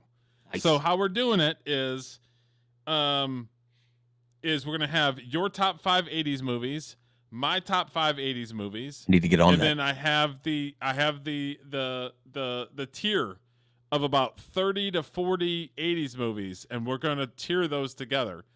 Now, have you put some thought into it, like how you want to distinguish those tiers? Like, yes, it's going to be best movie, but if it was best movie for everything, it's like the top 2 tiers are going to be like packed. So what is going to be the second parameter? Like the significance that movie made on like actors' careers, the soundtrack that was on that film and how it made that film better and where it ranks with the other 80s movies. I hadn't thought of that, doing actually. it with the impact that made with actors' careers, because there were some movies in the 80s and that had an ensemble cast and all of them were successful. Or we can just do, S tier, S minus tier, A tier, like there's no C's and D's. We'll figure it out. We'll figure it out. I just think that all of them are going to be packed the first 2 tiers. I love this one. Well, what we'll have to do is we'll do some rearranging as we go. Like, all right, I thought this was S, but compared to that, this has got to go down into the next level. Okay, if you want to do that, then we can battle it out for our stances. We'll wing it. I still have to do my top 5 of the 80s. I've got 3. I have to go. I got mine written down. I have 3 in my head, so I'll have to jot them down for tomorrow. I mean, it's tough. It was real tough to pick them. So there's stuff that I guarantee I missed that I'm like, damn it, I wish I had another slot, but I had to pick 5. So I looked up top 30 movies of the 80s, and I was so happy. I was like, I've seen almost all of these, so I can talk to Derek about them because I've actually seen these. That's They're great. movies. So. Well, it'll be a fun show tomorrow at high noon. Yes, that is correct. And then we're watching our show tomorrow night, or no? No Farscape tomorrow night. Oh, no Because Farscape tomorrow? Dave is at a NASCAR race. Oh, that's right. So no Farscape tomorrow. So he's out. So sorry, Kevin Smith. No Farscape tomorrow night. Yeah, Feel Kevin free to Smith, join sorry, us. buddy. No Farscape. Touched by greatness. Yeah. So, all right, we're going to end this stream. I appreciate everybody for watching. Please like and subscribe. And I appreciate Scorpio, Kevin Smith, the director, and anybody else that was in the background there. I appreciate you watching, and we will see you tomorrow. See you tomorrow. Later, Derek.